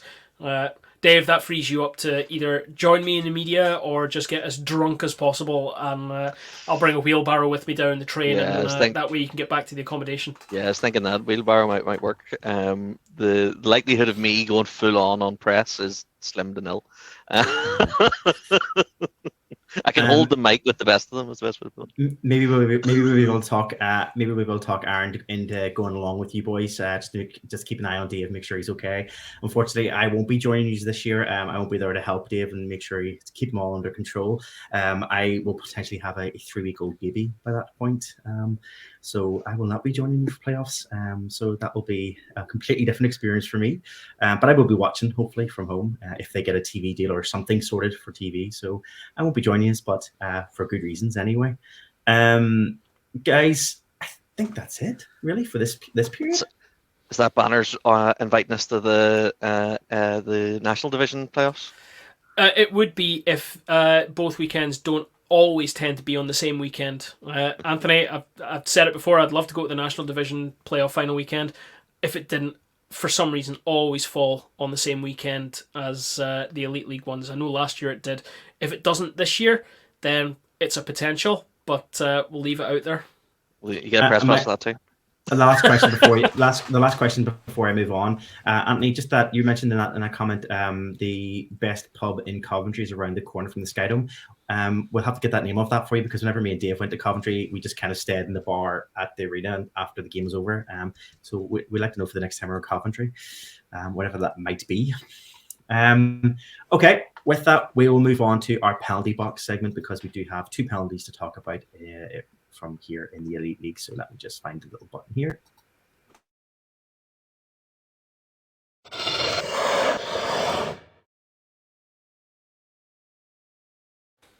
Okay, our penalty box segment is just a coverage of penalties and suspensions coming from DOPs or anything of note that we want to have a quick chat about. Two particular DOPs decisions that were made up this past weekend, which I kind of wanted to get your thoughts on and we wanted to discuss, guys. The first one is that of Cardiff Devils Chad Petronero. Thank you. On Wednesday night in Glasgow, Devils forward Chad was penalised with a major and a game misconduct for boarding Clan defenseman Nate Callan and causing an injury. He received a 3-game suspension for boarding. Video showed Cardiff dumped the puck into the zone with Callan winning the face-off to lose puck. Collectively, the puck on the side wall. Callan skates deeper into the defensive zone and avoids Devils forward Ben Davies. Chad, seeing Keelan avoids Davies, starts accelerating towards Keelan on the forecheck. Keelan makes a play on the puck, passing it to teammate. And after the puck is released, Chad, moving with an excessive momentum, after travelling from a distance, finishes his check into Callan, throwing him violently into the boards and causing an injury. This is boarding. To summarise, he received 3 games for boarding. Callan was injured on the play, did not return to the game, and as there was no history, and he hasn't been fined or suspended either this season. So he will receive a fine and a suspension for 3 games. The video itself and the actual hit, it does look quite violent, I think. No, it doesn't. Do you not think it does? No, it's not boarding. Do you not? It's charging. Okay. It's not boarding. It's charging. He comes from distance. The problem is, Callan is... There was a hit in the NHL, and there was a back and forth. I think it was McDavid got smashed last week because he made a pass at the backboards and watched his own pass and got absolutely leveled. I can't remember who by. This is the same thing. Yeah, it's still Callan is watching. Callan is watching his own pass, and is not looking for the player coming for him. The one thing that makes it a penalty is that Petronero comes from distance. He comes a considerable distance in to make the hit as well. The puck is gone. Still not charging though, because he isn't moving with momentum from his feet, which is the definition of charging. He has already set his feet and he's already built up the momentum from beforehand. So he is slowing down due to the nature of reduced momentum. I think he slows because he has to go round the other clan player. I'm not discounting that it's not a penalty. It's definitely a penalty. I think boarding is the wrong call. Yeah, I think it's closer. I think it's closer to being charging than it is to boarding. Yeah, but the actual definition of charging is that you're moving with your feet into the check. Like you haven't locked into your parallel pose. You're still got momentum as you go into the check. When it comes to boarding, it's you've locked your feet and you're forcing them into the boards with unnecessary aggression. What I would say is no matter if the definition of it, if obviously Borden was what was given. It was definitely a penalty. Borden was what was given. Obviously, John, if it was charging, you think it's charging Borden. No matter what, it doesn't matter the term that was used for it. I still think when you watch the video, and especially when you watch it at full speed, it looks aggressive. It does look quite bad, I think, and that's just my own opinion. One of the only ones that when you watch it at full speed, it looks worse than it is in slow motion. Yeah. 100%. Usually when you watch it in slow motion, you're like, oh my god, but when you watch this one at full speed, it's tough. It does look bad, and look, like I've said, I'm not discounting that it's a penalty. My other point is that I think Callan has to take a bit of responsibility as well. This is something that's creeping into the game because we're seeing the end of the enforcers. The other thing about the whole play is that not one clan player circles back. Not one clan player thinks that this is a bad hit. Play continues. Play goes up the other end of the ice before the referees have to stop the play because Callan hasn't moved. Now, I remember looking at some of the stuff on social media while this game was happening. I'm pretty sure he was knocked out from this hit. But Callan has to take responsibility for his own safety on the ice as well as part of this.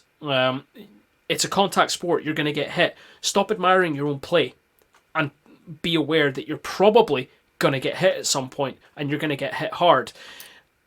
I don't agree with the tariff on this one either. I don't think it's 3 games. I think we've seen other hits that have been worthy of bigger tariffs.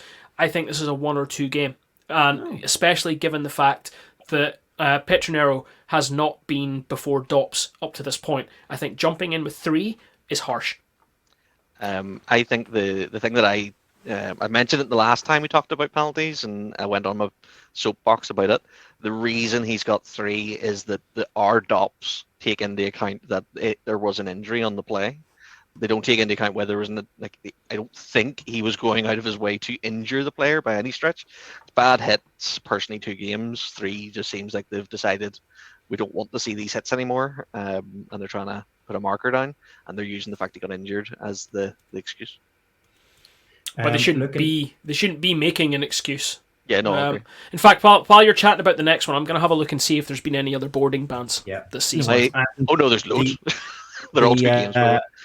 The other DOPS decision that was made from this past weekend was that of the game on the 9th of December.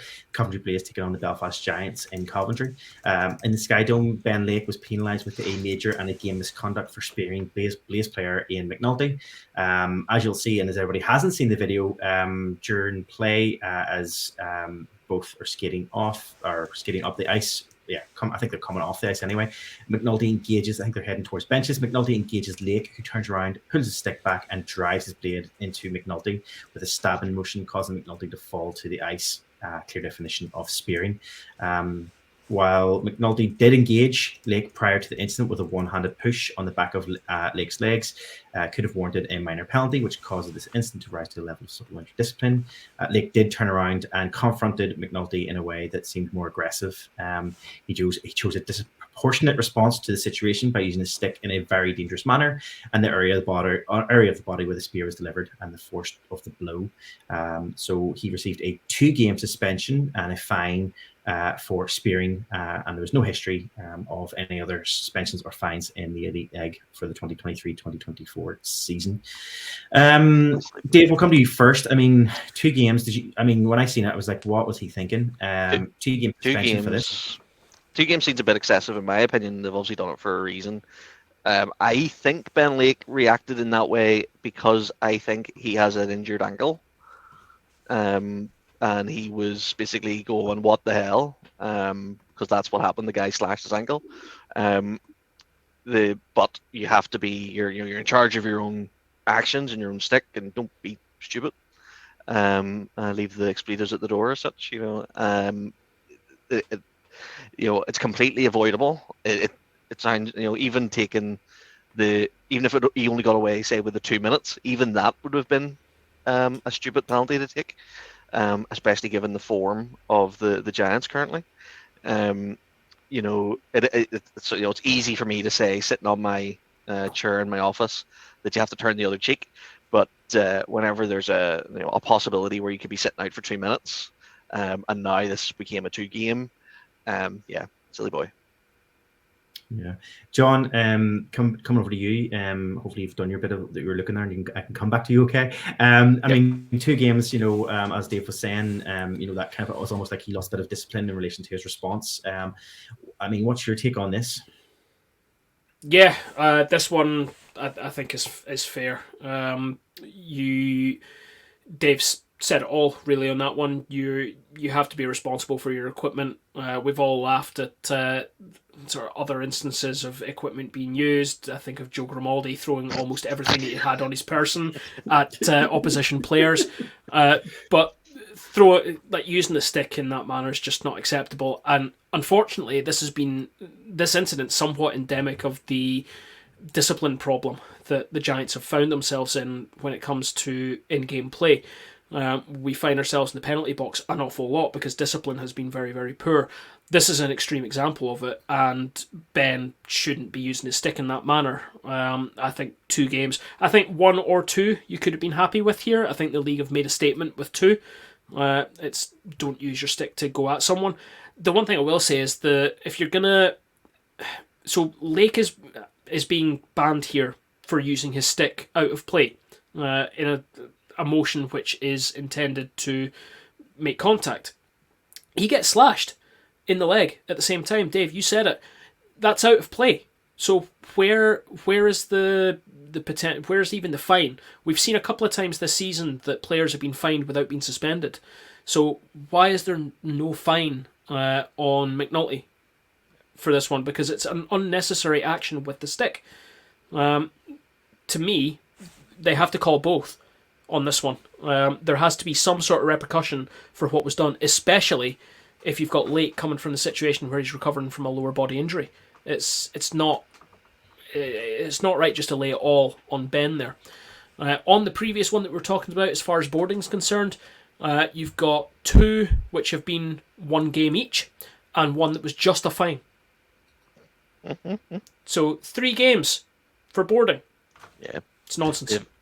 I guarantee when you check into it, the ones that were given 1 game, there were no injuries, and this is something that I've been on that soapbox about. Yes, we don't want to see injuries, but it's not necessarily the reason to increase the fine. They need to clarify that. They need to clarify that by saying clarify. Look, it's the same issue that we've had with.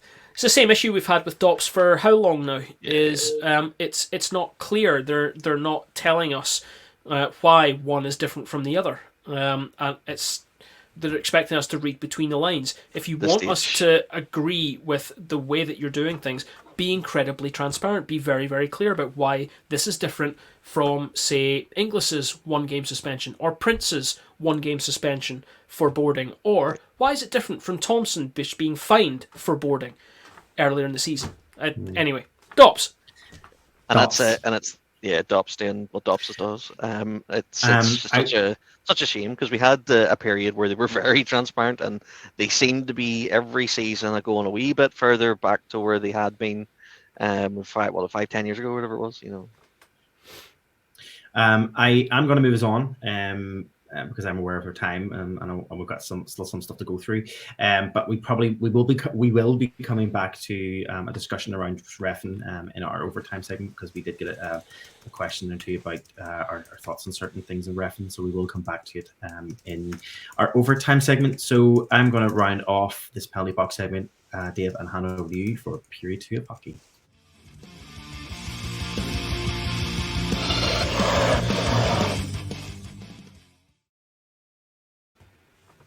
Hello, and welcome to Period Hockey, where we'll talk about hockey from everywhere in the world but the UK.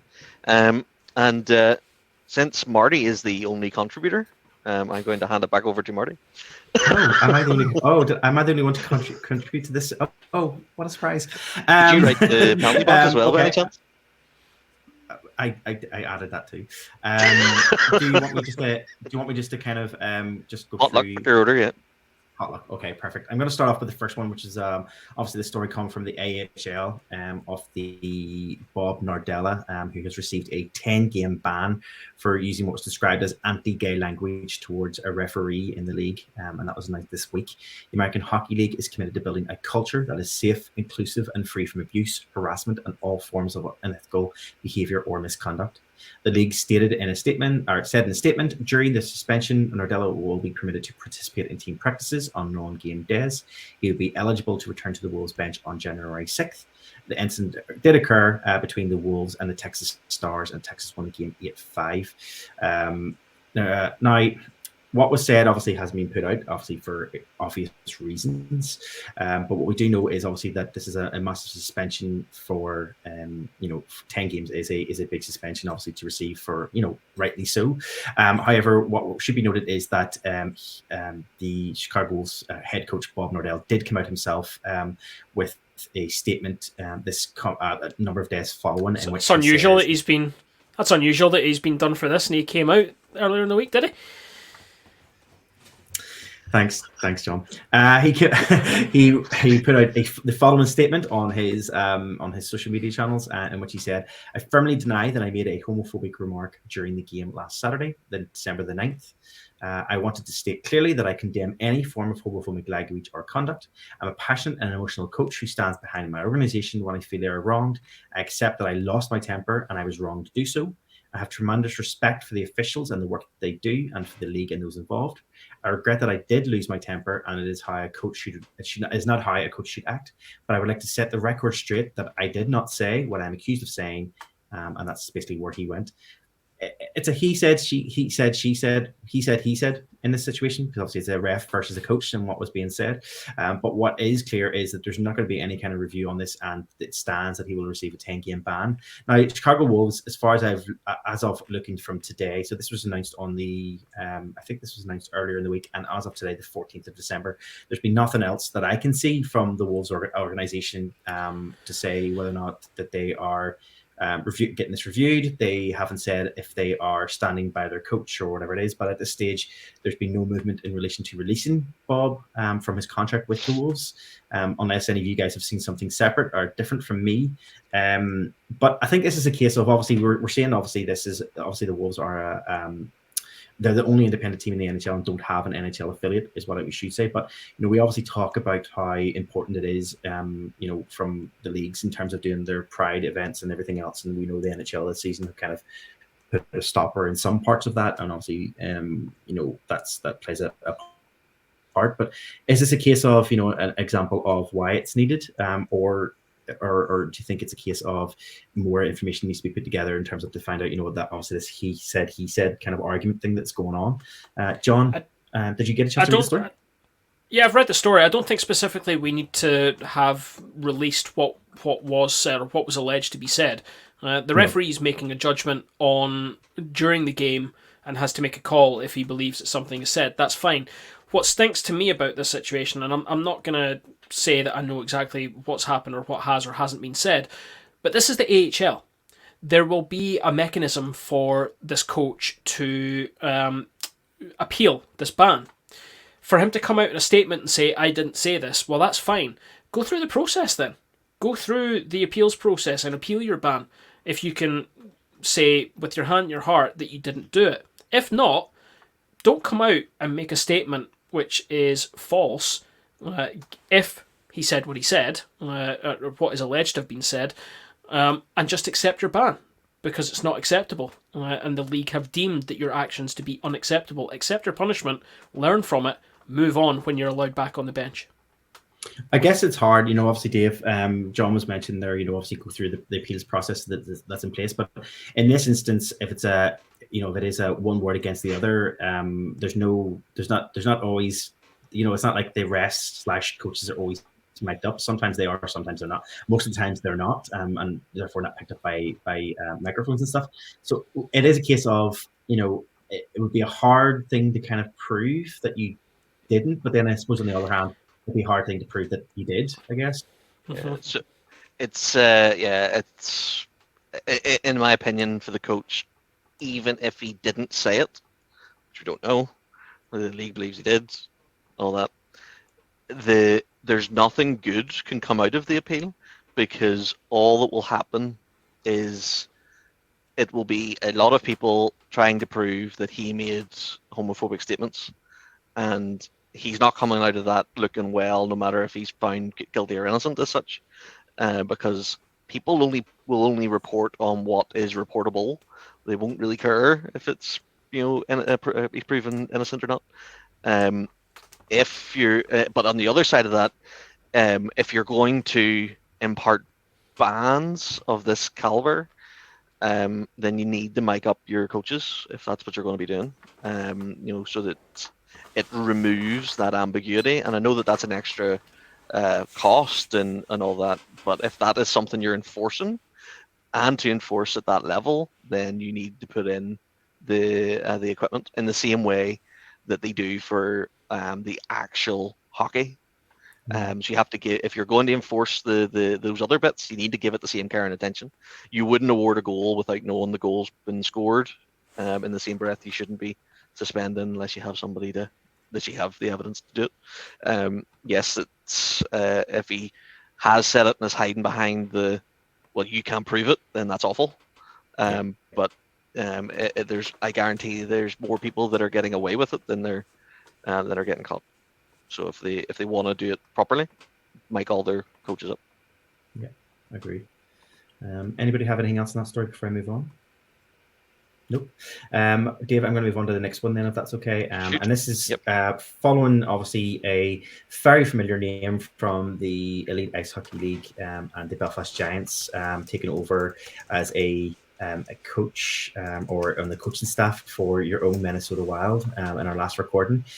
We have another announcement this past week in the form of former Clan player coach Drew Bannister has been named the interim head coach of the St. Louis Blues.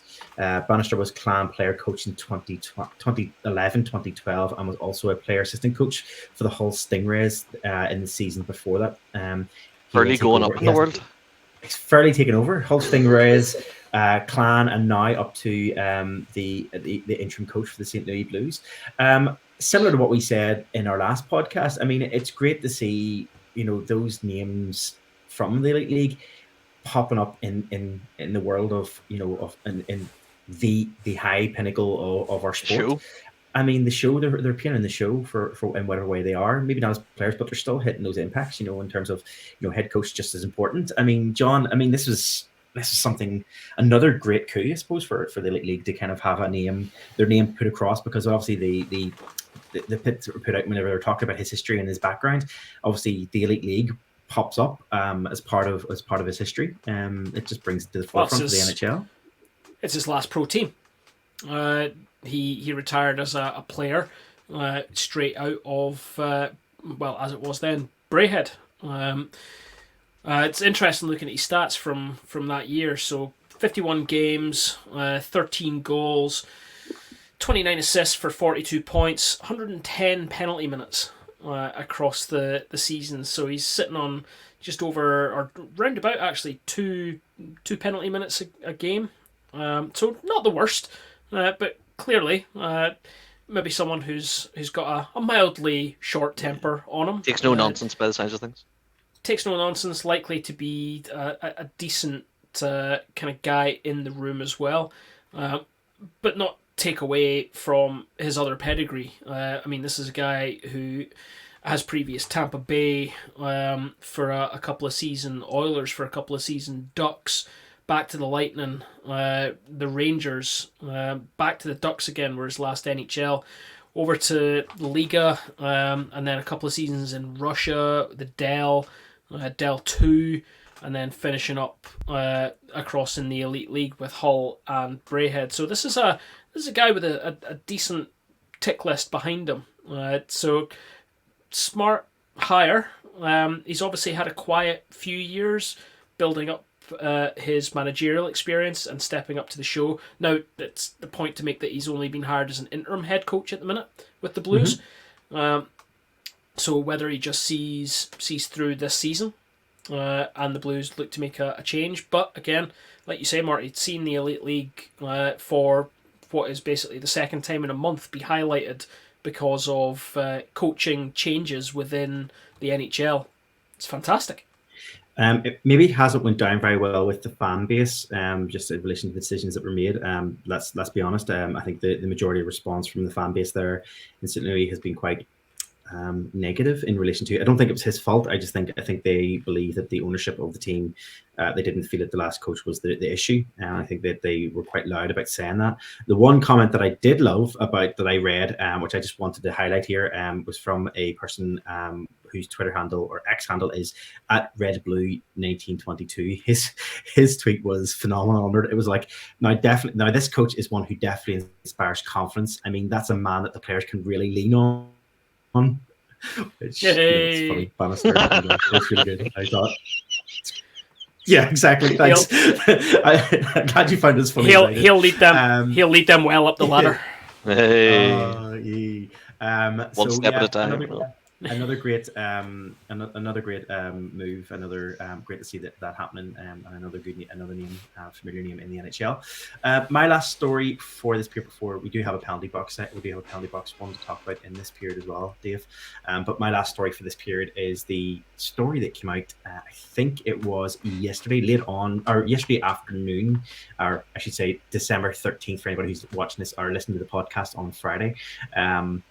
Monumental Sports has announced plans to move the Washington Capitals and the Washington Wizards home arena from Washington, D.C. to Alexandria, Virginia.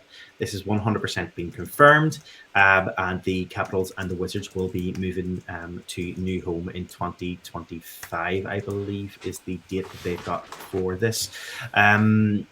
I suppose this is a big one. I don't think anybody was expecting this news to come out. I think this has taken a lot of people by surprise. Moving the Washington Capitals as they are outside of the main area of where they were kind of obviously born and obviously where they belong in terms of the capital city of in America. I mean, moving it to Alexandria, are we going to see a name change? Sorry, thank you, Anthony. He's corrected it. The development will start in 2025 and then will move in 2028. Thank you so much. But, I mean, do we see a name change? Do we see... Or outside of DC, are they? Yeah, they're outside of DC. They're into VA. So I can't see how they continue as... Well, for a start, I don't see how they continue as Washington. So I think we see a new name. Anthony's making the point that it's still sort of in the metro area. It's suburban. And to be honest, it's probably no different. Like, I've spoken about how Glasgow, Ottawa. Well, Glasgow's a good example. Ottawa is one. And actually, I've seen. I think maybe in the run up to this, I think this was known that this announcement was kind of coming. And a few places on X and other social medias have been putting out where your team would be if they were as far away from City Hall as Ottawa's Canadian Tire Centre is. Some of them are brutal. Like, some of them are out like way beyond the public transport networks. Like, Ottawa is awful. How they get away with having that arena as far out the city as it is. Like, it took me 3 buses to get there. and that was from the city centre, trying to get out there. Maybe it's easier here. Maybe they can argue that the branding stays the same, but I don't know. I'd be inclined to change things up a little bit, given that you're moving home. Yes, it's nice to continue on a brand, but I'd like to move it on. It's literally like, I'm sorry, I just decided to look it up in the map, and there's like the dotted line for the DC area, and it's just like on the map, it's like less than a centimeter. It's really, really close. Obviously DC being what it is, it's basically really condensed in a small space. Literally just the city being in parts of it being kind of in Maryland, kind of in Virginia. It's that tiny sort of microcosm. If this was, for example, London, they would still technically count as being in London. But it's just the fact that DC has very strict lines of when it ends because of the nature of the USA. I mean, let's look at the positives though. For this move, I mean, because there is some positives that can be taken from this. Obviously, the decision to move both the Wizards and the Capitals out of their current home in DC to a new state of the art arena. It's 8.6 miles down the road from where they currently are. It's a 20,000 seat arena that's going to be designed. It's new practice facilities for both teams. There's going to be an expanded esports facility, a performing arts venue, and they'll have what they're calling a fan plaza. Currently, if you go to Washington and you went to see the Washington Capitals, the stadium for the Caps is right in the center of DC. There's not a lot of fan plaza area space for that to take place. So, I mean, even having that as an area, and like if you think about whenever we went to Vegas and having just that area that congregate for all the fans to get together, have all that stuff, that little squares outside their arena. I mean, having that really does make an effect in terms of the environment on game day itself. So having something like that even will add to the overall experience for fans going to those games.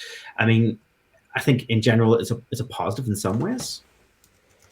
Yeah, no, I do agree. The having more facilities outside of just the match does nothing but help the game night experience, and it definitely is a huge, in the long term, will be a huge win. It'll just depend on whether they continue to lean into their current identity, or if they decide to do this as a fresh one. Personally, I would be staying with the same branding and identity just because of what they've started to build. I know they haven't, I suppose they have won their trophy, I suppose, but Anthony, as our Caps fan, has come back and said that the owner has confirmed that they won't be changing name. Oh, God.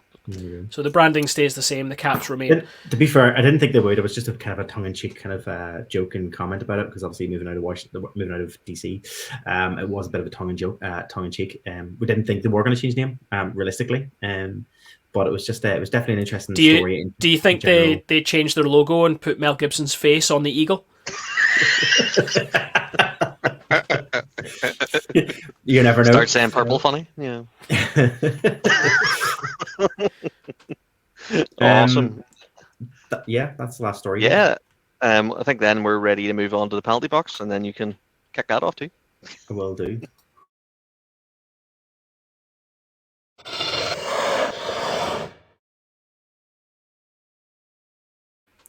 Yep, I have one big penalty actually to talk about. Oh yes, I've seen this one. Done the rounds. I think this was on everybody's social media screens. Anybody who's a hockey fan, anyway, I think probably seen this at some point this past week. The Detroit Red Wings forward David Perron has been suspended for 6 games without pay for cross-checking Ottawa Senators defenseman Artem Zub during NHL game number 412 in Detroit on Saturday, December 9th. The National Hockey League's Department of Player Safety announced. Incident occurred at 13:50 on the first period, and Perron was assessed a match penalty. Under the terms of the collective bargaining agreement and based on the average annual salary, Perron will forfeit $148,437.48. The money goes to the player's emergency assistance fund. Boys, did you see this hit? I mean, if you watch it, Art Zub just kind of, I mean, he collapses. Like a bag of spuds, like properly goes down and is unconscious. Like how has to be helped off the ice by two teammates. Well, no, that's it's the cross check that comes in. So After that, yeah. Zub, is the one who has done something. Now the video only starts after the other Red Wing player is down in front of the crease. Yes. Now when Perron comes in, because the video starts too early, I can't see what's happened. I can't see why the Red Wing is down. So I don't know what action has been taken there. But if you want to hold someone to task, you grab them, you drop the gloves. What you don't do is cross-check someone in the side of the head like this. Especially whenever that person's calling for the medic. Yeah. Yes. That's the thing that got me. He's literally waving for the medic, and then this comes into the face. It's tough. It's brutal. It is absolutely brutal. It is a rush of blood to the head, doing something stupid. I mean, this is Joe Grimaldi level of nonsense when it comes to being an enforcer on the ice. Absolutely, like, despicable. Literally trying to take the guy's head off. The only way that could be worse is if he two-handed swung his stick at him in the head instead of actually cross-checked him. It's absolutely brutal. And 6 games, 100%. And glad to see that fines, we can actually be told by the biggest league in the world what the fine actually means and where it goes. Take note, Elite League DOPs.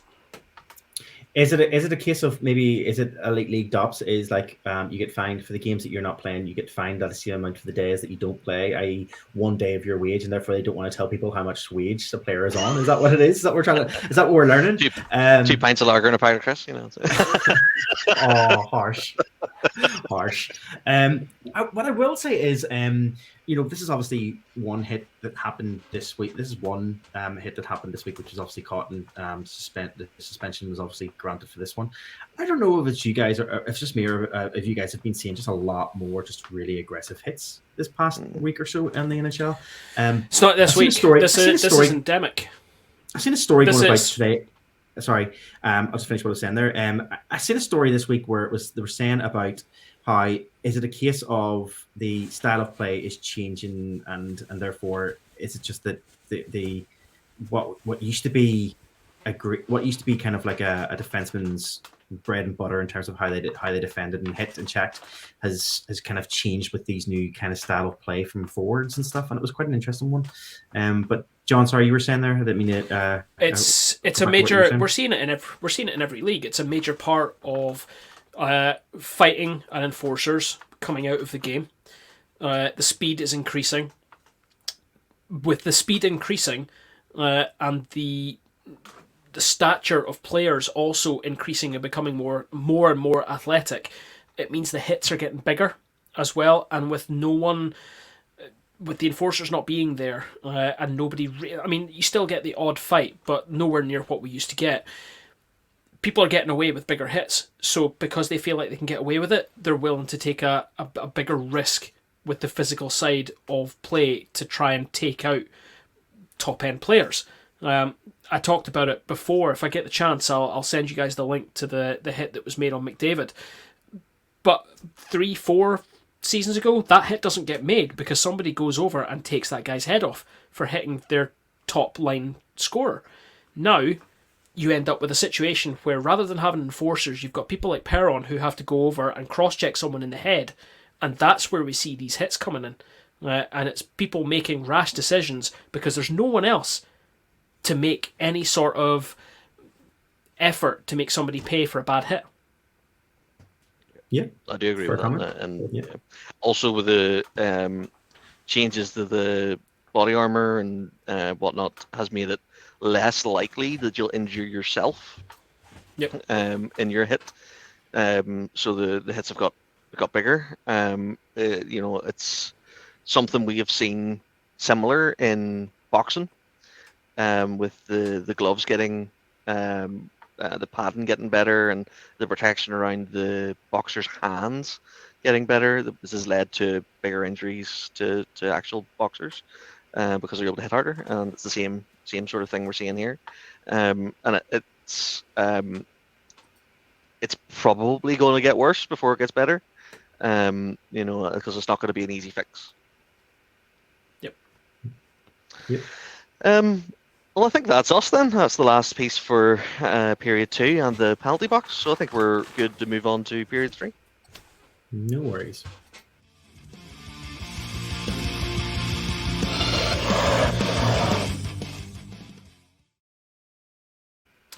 Period 3 is our general Knocky news. Knocky news is anything and everything else in the world of hockey that we don't think fits neatly into period 1 or period 2, or it's very quickly becoming our period where we talk about nothing but jerseys. But we're going to start with a couple other things before we get stuck into a few jerseys here. Marty, you've got a couple of stories here that I want to come to. I did see this first one, the kids game. Kid decided to throw a particular object onto the ice, and it's had an impact on a player. Yes, and actually the other story you're talking about, I added it into your part of yours, so you can just talk. We can talk about the other part at the end of your talk about jerseys because it falls in the same category and it's images, so we'll show it on screen. This was a 10-minute misconduct was awarded in an ECHL game recently, and I'm going to need John. I'm going to need your support and your help to name this player again. I'm going to call him Kirill. I'm not going to try Yeah. Wow, I'll be honest, that's a lot of Y's in a name. That's a lot of Y's. I don't know how to pronounce that at all. I'm gonna go with Tutiev. I'm gonna go with Tutiev, and I might be completely wrong. I'm gonna take that because it looks okay. So we'll go with Tutiev as well. But he was handed out a 10-minute misconduct for throwing a chicken nugget back into the crowd. A child, as you say, or someone threw a chicken nugget onto the ice during the game, and as a response, Kirill launches the chicken nugget back into the crowd, and I believe it did hit someone in the crowd. But as a result, he received a 10-minute misconduct for his actions of throwing it back onto back into the crowd. Or I suppose not even throwing it. He lobbed it back in using his stick. But 10 minutes for throwing 10 minutes for chicken nugget launching. What do you think? Is it new for you? Have you ever heard it before? I've never heard of somebody. Honestly, that's high protein. Like if he's knackered, he should be just lifting that and eating it. There's mustard, But you can understand. Like I believe I read somewhere that this was a special like daytime game that was put on between. Now this is Kalamazoo and Toledo, the Walleyes, and the player himself is from Toledo, and obviously it's a crowd full of kids. I think it was a lot of school groups and things were at this game. Kids get out of control fairly easily. Someone's thrown a chicken nugget on the ice, and it's got launched back. It doesn't really matter when the game is or who the crowd are or anything. A player has to understand that launching something back off the ice, no fan should put something onto the ice, but launching it back with the speed and force that you can get on it with a hockey stick should not be the way that you do things, because if that's a puck, then that's going to cause serious injury. Anthony's on fire. Yes, chicken nuggets do fly better than chicken wings, as it turns out. The one thing as well I did like is the angle of the video that was taken for this one was done right in front of a Wendy's sponsorship banner, clearly right in the middle of the screen. So I thought that was really it was pretty good product placement right there. Well, I don't know. I'm sure Wendy's do chicken nuggets. Obviously, we don't have Wendy's. Oh, we used to have a Wendy's. I think there's a Wendy's in England somewhere. I think there's like one or two, I believe. I think, or there used to be anyway. Anyway, moving on. Welcome to the Door 14 Fast Food Podcast. Yeah. Moving on. Wild speculation.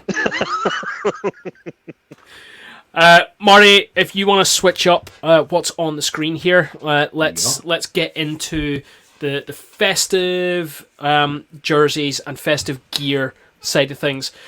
So, guys, I couldn't help but put this up first. The Nashville Predators last week had Star Wars Night. Now, in amongst some incredibly terrible acting that was put on their X and other social medias with some players reliving some classic moments from Star Wars, the Baby Yoda jersey that they wore for warm-ups, and that were available to the first 100 fans who went through the doors and were willing to part with just $50.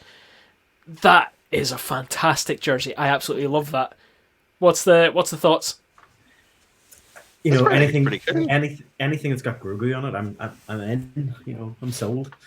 You know. Yeah, Sorry, that's right. I shouldn't have said Baby Yoda. I should have said Grogu. Yeah, no, I get it. Pretty good. Okay, so that's our first one. Sorry, Dave. I do like the Preds logo in the stars. Yeah. Oh yeah, That's in the cool. bottom It's- corner. it's cool. Oh, I hadn't noticed that. That's pretty good. Yeah, I do love this one. Even I agree that even I would wear gold in this case. I do like this one. Next one. Damn right, it's gold. Yeah, so things got even more interesting. So we've had a few EIHL teams have released Christmas jerseys up to this point. I think all of us are currently wearing some different variation of Giants Christmas jerseys from seasons past. And guys, I didn't forget. I got my deco out. It's over here. This is my gar side. This is my gar side. But it's Christmas time, so I've got to get my deco out. Coventry Blaze have released this. Now, I have my own feelings on this jersey, guys.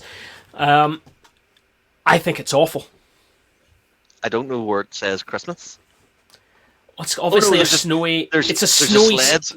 Yeah, it's a snowy townscape. But other than that, I'm lost in amongst If this jersey. if it wasn't for the sled, it looks like their Halloween jersey, doesn't it? Yeah, it's too busy.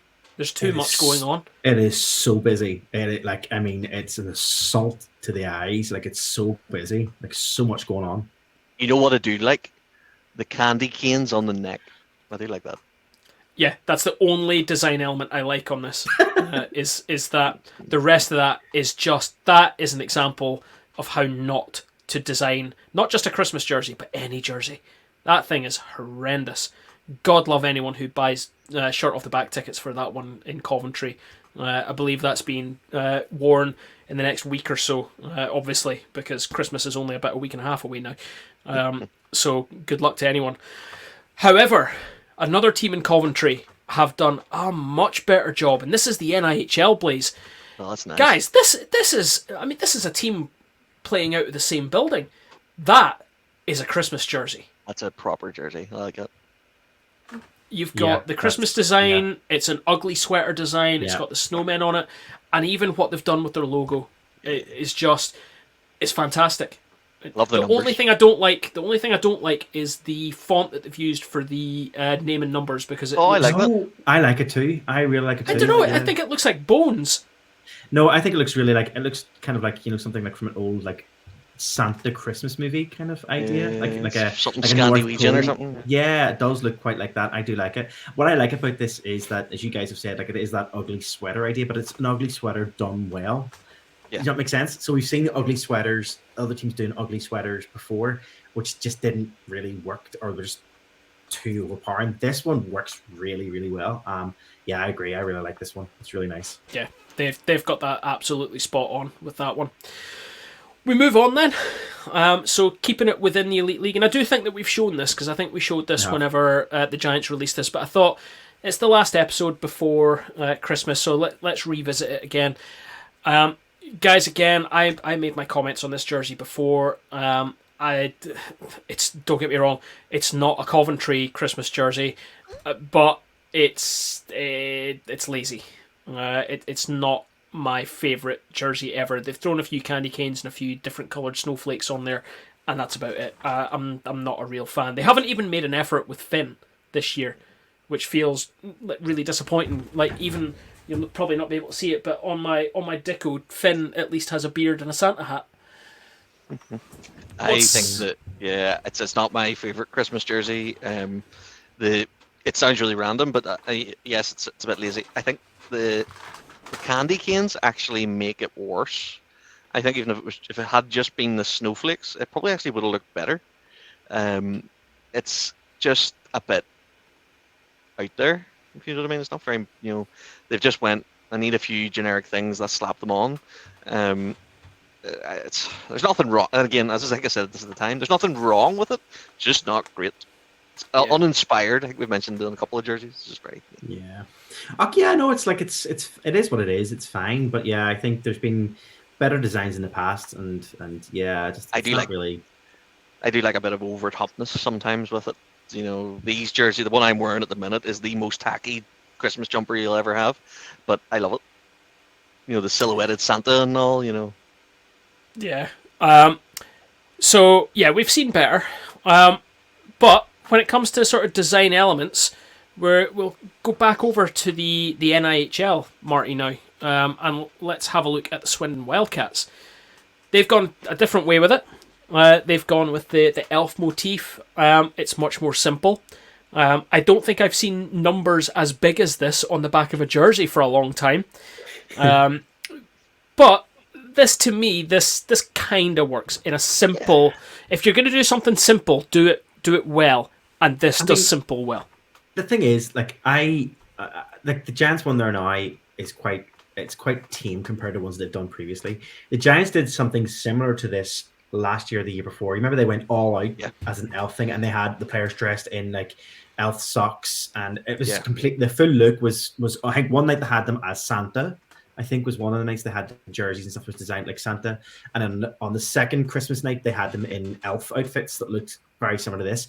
And I like it when they go with this idea of like all out, go for it. If you're going to do a festive jersey, just go all out and just do it. And I think, I like this one. I do like this one because they are embracing it. And it's just like, you can probably tell, like, this is a proper Christmas. And, kids that are going to be in the arena. I mean, the big thing about it is we all know that when it comes to the festive games are usually a bit earlier in the day. Lots more kids come into the festive games like we see in a Sunday game here in Belfast. It's part and parcel for kids as well. The kids will love these jerseys as much as the adults probably will as well. But like it's fun. And I do like. I know I like this one. I do like it. I do like the overtopness. And I think I prefer this over the ones we've seen so far. Agreed. Yep. I'm going to stick with jerseys just for a second, Marty, and we're going to have a jump over to Dundee. However, we're not sticking with the Christmas motif just for a second here. We're jumping ahead to Hogmanay, actually, to New Year's. The Dundee Stars recently did a competition to design a tartan for the Dundee Stars. They had over 1,000 entries to the competition, and Frankie Henry, Primary 5 from Tayview Primary School in Dundee, was the competition winner. He got some guidance and advice from local fashion designer Hayley Scanlon after having won the competition, to be fair, to finalise his design and how it would look in a jersey. And the Stars took him down to the V&A Museum, brand new, fantastic building in Dundee seafront, or on the Tay, I should say. It's not really the sea there. And they finalised what his jersey is going to look like, and the Stars have put this out just this week. We had a conversation on our WhatsApp about this, and I feel like he has been a little bit short-changed on this. The Stars have gone with the grey being the dominant colour, with the tartan being contained to within the Stars. I'd like to see that tartan shown off more. It's a muted tartan. It's a blue and red tartan with a few little gold and green tones through it. Great looking tartan, but I'm not sure about the final design of this jersey. The Scotsman in you is completely showing through right now, John Ford. We know you love, like we talked about that tartan jersey that the Clan put out earlier this season, and you loved it because it was over the top. It was all like it was properly in your face. I'm the opposite way around with this jersey in that I really, really like this jersey, and the fact that the tartan it's there, it's clear to see, it's amalgamated well into this jersey. It looks in place and it's not overwhelming. I think sometimes whenever some of the jerseys use the tartan and it's like right in your face, like your Fife one is just completely overwhelming again to the senses whenever you look at it. But this one I really like because it's there and you can see it and it's clear what it is and it's a nice subtle tone to it, and it's definitely something I would like. I like. again, I think that's just your Scottishness obviously coming through. You like if it was fully tartan, I think you'd love it. Whereas I'm completely opposite way around. I think this looks really well. I think it's done quite tastefully. I think they're very close. They're very close to getting it right. And the thing that is annoying me is the bold red. And I know why they're doing it. They want to emphasize the additional color. But if it had to been just the tartan star and with maybe a white outline, so you increase the amount of tartan and get rid of that bold red, I think that would work really well. Because and even add in a little bit more tartan on the back as well, because it's only going to there's only going to be patches of it.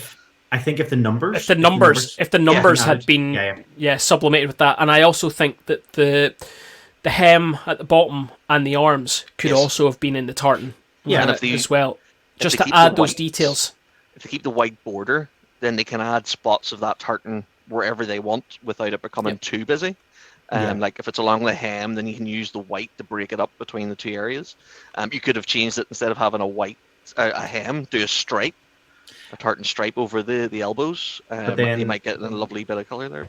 But then was this design, you were saying that this kid did this design, the tartan design, but did he also help with did he also get to take part in the design of the jersey itself? Like to design the jersey, he got to help, but the fashion designer Hayley Scanlon helped put the whole jersey together.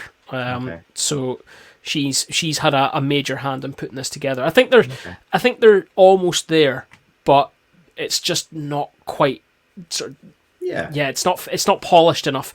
I love what they're going for. Mike's saying pretty much the same, that they're missing out on things. Put the tartan stripe over his shoulder, Dundee logo through the middle of it. Yeah, absolutely, that would look great. It would look like a tartan sash. It would look like so over the shoulder, that type of thing. Yeah, it would be absolutely brilliant. Hopefully they keep the tartan and they keep using it. Now that they have it, that's the big thing. They make it key to their third jersey, for example. I think they'd be on to a winner, because that's we know that sells, especially obviously in Scotland. And if they can make it part of the identity, then it's not just the Dundee Stars, it's Dundee Stars, and it's their tartan. It becomes a big thing. Yeah, agreed. Yeah. But that becomes a merchandising thing as well. You don't just have to put it on a jersey; you can put it on a lot of stuff. And that could be pretty cool. Yeah. Right, let's go sort of wintry festive again, Marty, and you threw this one in, so I'm going to let you take it. Yeah, this was obviously another hockey-themed, Christmas-themed festive item that has been put out this past week. This is a mask belonging to Vlad Podopolsky from the KHL. This was revealed at the All-Star game, which happened recently. I mean, this is probably one of the coolest buckets I have seen ever designed. I genuinely think this thing is fantastic. I love the pom-pom at the top. I love the stitching at the back of it, and even the way through with its woolen look. And if you really zoom into it, you can clearly see the little individual parts where it looks like it's all individually put together, like it's been like literally someone has knitted the whole thing together. I just think the whole concept of it is fantastic. I'm a big fan of like winter hats anyway, so this definitely is something I really, really like. John, you're shaking your head. Nope. The hat is cool. The scarf is cool. The idea of having ears and sideburns and a bit of hair sticking out the bottom painted on your lid, absolutely not. No chance. You know what puts me off? The skin on the cage. Yep. I can live with it on the sides. It's the skin on the cage. It just looks a bit... it's like flesh mask. Like it's just it's like body. It's like body horror a little bit. Like I'm not here for it really. But I can live with the sides, but the hat and pom pom is just absolutely inspired. Yep. That is. You're just haters. You're just complete haters. The one thing No I will say, imagination, isn't that right? none. I should just mention. Obviously, we're talking about I would just mention this was revealed for the KHL All-Star game. The one thing I will say is there's another goaltender in the KHL All-Star game that hit the headlines this week or hit the news. Just going to quickly touch upon this before we move on, and that is the game where the former Moose goalie. Burden picked up the puck behind his goal, went length of the ice, dangled his way through defenders, and scored the 6th goal of the game. Even strength as well. Even strength. Did you guys see it? Mm. I'm just saying, it's an all-star game. It's it's a designed breakaway. Let's not blow this play out of proportion. No, if that happens in a normal game, he gets leveled before he reaches center ice. Yes, I agree. It's a penalty at center ice, so. It's a penalty as he crosses the center ice. So it was worth there's an open because it was pretty fun to see because you don't see it that often. I just thought some lovely stick skills, like. Yeah. Right, that brings us to the end of Knocky News. Is this my moment to have a moan, Marty? I will give you 2 minutes. I'll give you a minute and a half to moan. Minute and a half to moan. Right, minute and a half to moan. As most of you know, we've started a new segment on the podcast called 14 with 14, where we are trying to chat with the 14s across the league, of which there are, I believe, 7, and we're also throwing it out to the 3 number 15s that are across the league as well. This last 3 weeks, I've been trying to get in contact with the remaining teams that I haven't been able to get in touch with, of which there were, up until this week, 7 of. Now, one team have given us assurances that we can chat to them in the new year. And this week I got assurances from another team that we can have a chat with them in the new year and we'll organise something. However, that still leaves more than half of the league who have not picked up their emails, haven't bothered to respond, and no matter what way I go through, short of actually picking up the phone and phoning their offices to force a reaction, they're just not interested. Some are super interested. Like we've seen Guildford, the team who nearly won the league last year, were one of the first ones to jump on and say, absolutely, John, we'd love to sort that for you. We've seen Fife, who were very quick as well to come on and say, yeah, let's do it. 15 seconds. The rest of the league seems to be quite happy to remain the biggest secret in sports. We're offering free PR. We're offering to get your players out there, your brand out there. And we're big in Come Columbus. And chat to us. We are big in Columbus. Thank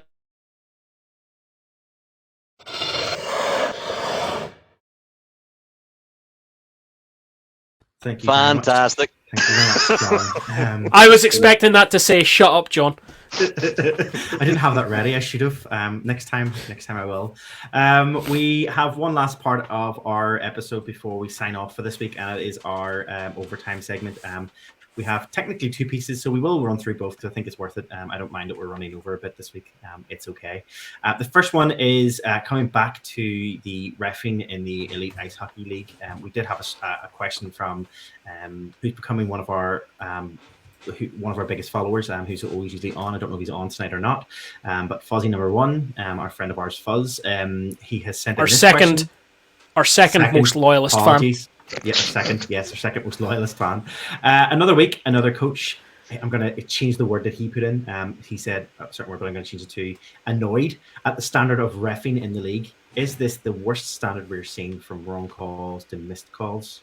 Would like to hear your thoughts. I think this is in reference to this past week. We've seen Mark Lefebvre, I think it was, maybe from the Dundee Stars, losing his cool and completely smashing, I think, a stick. Completely frustrated with calls were being made there in that game. We also seen the head coach of the Belfast Giants, Adam Keefe, not losing his cool at the things that happened this past weekend with a certain ref that was on the league, but in his post-game interview, there was a nice little snippet and a gif of what we could say is Adam making it very clear, using his eyes and his eyebrows, about what he thought of the standard of reffing in the league this past weekend. John, I'll come to you first. So, given given Fuzz's question there, what's your thoughts? Do you feel that the standard has dropped a bit from previous seasons? I think it's a hard one. We have been used to a certain level of officiating in the Elite League, and staying diplomatic on it, that level has not been fantastic. However, the caliber of player who's coming to the league, the caliber of the coaching, the passion that's coming from the coaching staff and from players is ever increasing. The professionalism of the teams is increasing as well. And what's not increasing at the same rate is the skill base and the consistency of the refereeing. And that's across the board.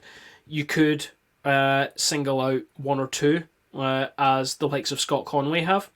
Or if you look at social media, you will know that one or two referees in particular, their name gets bandied about. Yes, they need to be supported to increase their skill base. Let's not forget that one or two of our referees are consistently called up by the EIHF. So they are seen to be of a level that they are called to the EIHF. And one of those names in particular who's constantly gets called up is one of the ones whose name is bandying about just now about lack of consistency and a lack of professionalism coming from his on-ice demeanour. There has been a lot of chat about not being able to take what they give out when it comes to the use of language during a game. And I think that seems to be very, very true, actually. I think there are officials who need to grow a slightly thicker skin that if they're going to talk and converse with players and coaching staff and bench staff in a certain way, they have to accept being spoken to in exactly the same way. Act in a way in which you expect to be spoken to. You're taught that at primary school, guys. The Elite League and the refereeing section and Mike Hicks need to take this in hand, and they need to look at developing referees and linesmen faster and better, because the rest of the league is advancing at a rate that is outstripping the way that referees are being brought up, and it's only going to lead to more and more of these problems. It's going to lead to distrust from players and from coaching staff of what the referees are actually capable of doing, and ultimately that's going to affect the product that we see on ice. Again, we can't have a game without them, so they need to be supported. Yeah. Dave, any other thoughts? Yeah, huge parts of that I agree with. The reffing in the Elite League is... My problem with the reffing in the Elite League is it's hit and miss. And it's not even just hit and miss between coaches, it's hit and miss between games. You can have the same coach 2 or 3, and we do, 2 or 3 games in a row, and one game they can do really well, and then the next game it can be absolutely dire. More and more games, you may agree with me, is that we're seeing a lot more involvement from the ref than we would have expected. I can live with bad reffing when it's missed calls, in the sense of every ref's going to miss a call. They're not going to get everything. It's impossible to catch every infraction. But it's whenever a ref tries to get every call, and then misses. That means that those 1 or 2 ones that are missed are blatant, because you're like, well, why have all the rest of the penalties were called? And it becomes this feeling like they are more involved in the game than you would want them to be. I don't want to go home at the end of the night and know the ref's name.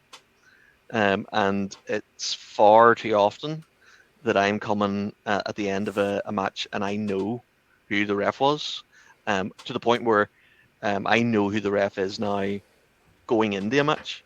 And we're like, well, right, okay, so we're going to have X number of power plays.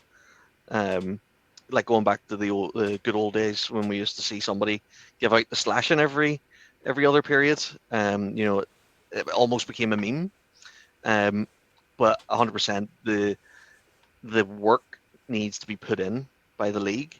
I personally don't think it's a failing on individual part, because I've seen great games from almost all our referees, but there's obviously not the support from the entire league to improve them at the same pace, like John said.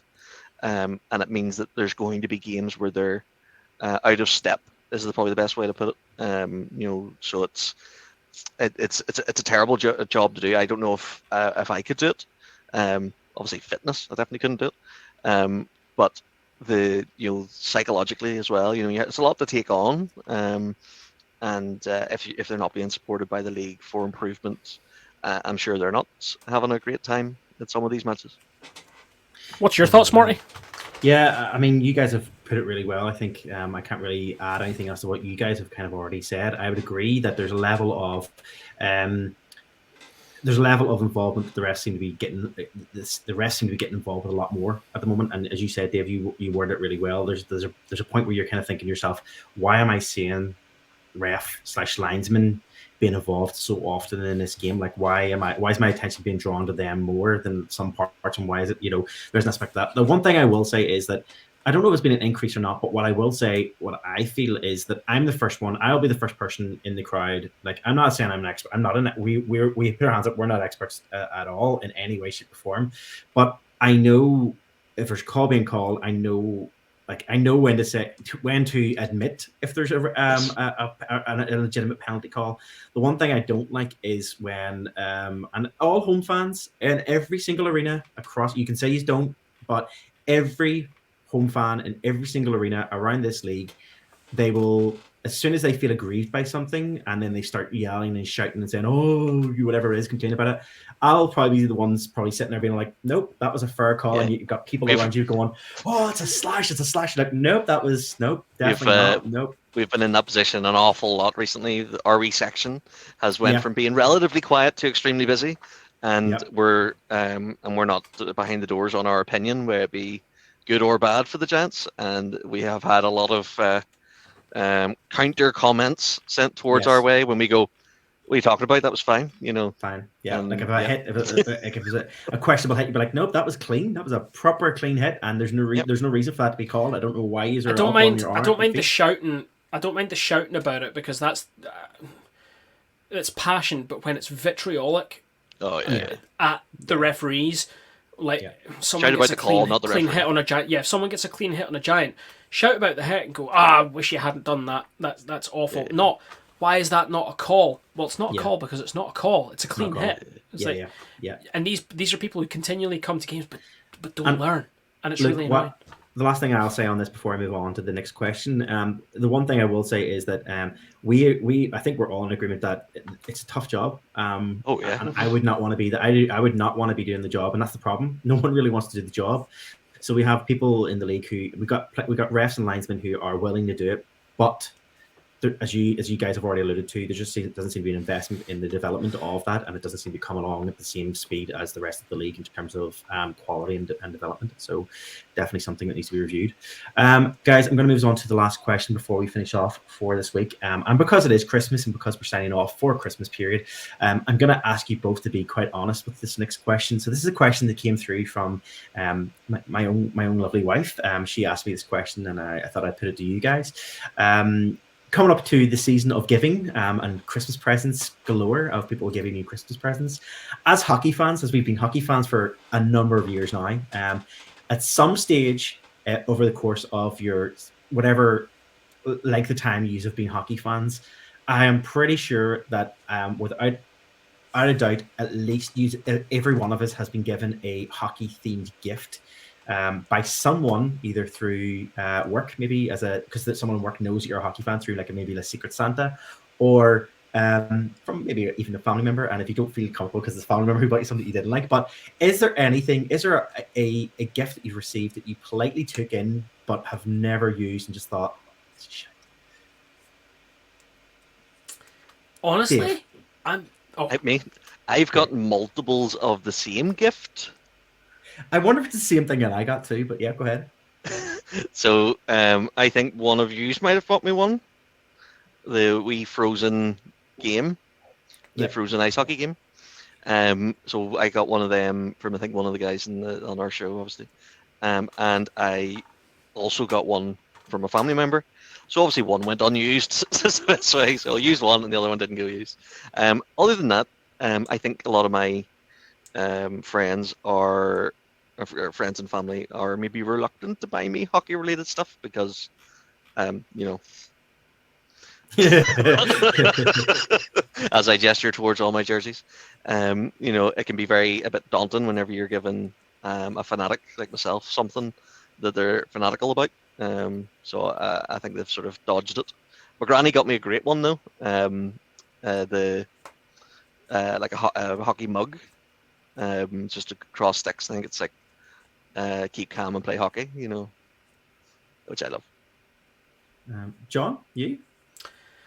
I'm kind of in the same boat as Dave. I think everyone who knows I'm a hockey fan, like, either considers staying away from hockey or will, like, clarify a gift with me first. The one that I can think of offhand is behind me that wasn't considered and was actually a brilliant present. I don't have a bad one to give you. But my wife got me this book, Fabric of the Game, and it's amazing. It goes through sort of the history of team identities, jerseys, and sort of why they are the way that they are. And this is absolutely fantastic. I love this. Like, I'll occasionally just pick it up and read through the history of a franchise and sort of why the jersey is the way it is. And like, it's fantastic. There's a reason we talk about jerseys so much on this show. It's because we love them, and this was a fantastic jersey themed present to get. It was brilliant. But yeah, generally speaking, family are either worried or consider too much what they're going to get, and I don't generally end up with a bad hockey present. If you What are, about you? I think I would probably go with what Dave said. I have, over the years, I've had multiple variations of like air hockey type, little mini air hockey type thing games. I think I've received maybe like 3 of them in the course of 3 different years, and I think people were like, "Oh, I'll just get that as like a little stocking filler or whatever it is." But yeah, they just kind of go unused and then end up getting sent to the charity shop at the end of Christmas and stuff. Sorry for anybody who bought me one, but yeah, that's, to be honest, that's where it goes. So yeah, I have received that, but it's funny you guys have mentioned, because yeah, there's probably more meaningful and nice gifts hockey related that I have received over the years, that actually that means more when you do get a nice gift. And actually one of them, I can't turn my camera, it's over on the wall. I probably could turn my camera, no, it's messy, but I don't want to turn my camera around to the messy side. But there's a gift. It wasn't a Christmas gift, but actually like I think I've got gifts for different things, but I know John, you got me a gift when you were away in Canada. You were in Canada once. I don't know if you remember that, but when you were in Canada, I think you brought home. I think it was Canada. I think you brought home it was a print of like an old fashioned skate, and it had the breakdown of like the. Oh no, those were Secret Santa. Those were Secret Santas. Okay, it was a Secret Santa. It was fun. I have it on my wall. I love it. It's one of the prints that's on the wall in this room, and people always comment on it whenever when they stay in this room, because it's like our spare room. People stay in it, and they always comment on that print. It's really nice. I think there was 3, because I think you got the skate one, somebody got a stick, and did someone get a puck? Yeah, I think it was like blueprint drawings of it all. Yeah, they're really cool. But I really like it. That's one of my favorite ones. And obviously, you boys have both bought me. For being on your weddings and stuff. You both boys have bought me hockey jerseys. I know Davey bought me a Toronto one, and John, you got me a Kevin Smith one. So yeah, they're 2 gifts. But again, that's cheating, because obviously I'd get me a hockey jersey is an easy gift. But they're meaningful. Say that. And what they're easy? Say it's that. Not an easy. What do you mean? Sometimes you're always a bit wary about buying. Well, I'm definitely a bit wary about buying jerseys for people, because you never know exactly what is in the bowels of their cupboards. Because I don't like buying new jerseys. I like to buy something that is older, and you don't know whether you're. Because I think I got you a. Name escapes me. One of the armor jerseys, you know the. Yes. Like you can't see it. I think I got you one of them, a game worn. And you're like, has he got it? Has he got that season? I don't know. You know, so no, and it's on the wall over here as well. It's up hanging up. It's worth maybe just throwing this one up from the comments as well. Mike has thrown this one. He says the best gift that his wife got was last week. The team did a skate with the players after the match, and she was allowed on the ice in her wheelchair, pushed around by some of the players. Absolutely priceless gift. So yeah, love to see that sort of stuff. And that's a great way to sign off on this part of the podcast and sign off the podcast for this year. Can I throw one thing? Can I throw one AOB in just quickly? I'm going to be really, really quick. It's just happened. GB under 20s are playing this week in their tournament, World Championships. They've just had their third game of the week against China. It was a 4-1 win against China, with goals coming from 2 from Ben Brown, 1 from Finlay Braden, and Carter Hamill got a goal as well. He's had a great. They've had 2 other games. They've had a 4-1 win against the Netherlands, in which, in amongst other scores, we saw Kel Beattie and Max Stewart both get on the score sheet in that game. And they had a 4-5 overtime loss to Lithuania, so they are still in the running for a medal in the competition. They will face off against Spain on Friday, and on Sunday they will face Korea. Just again, quickly, just before we move on from the game, was the last night before the France game where they did lose. You didn't happen to see the Michigan goal that was scored as the final. Oh my God, it was beautiful. I love that he had the audacity to do a mission goal and got it right in. Oh, it was beautiful. Anyway, that takes us to the end of this week's show and the last show of 2023.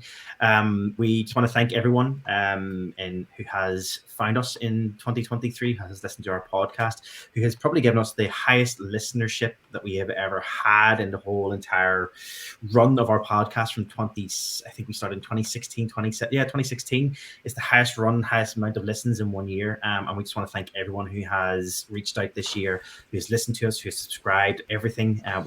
We're humbled. We just thank everyone for that. And we hope to continue to put out some good quality content that you're happy with in 2024 and moving ahead. So thank you so much for that.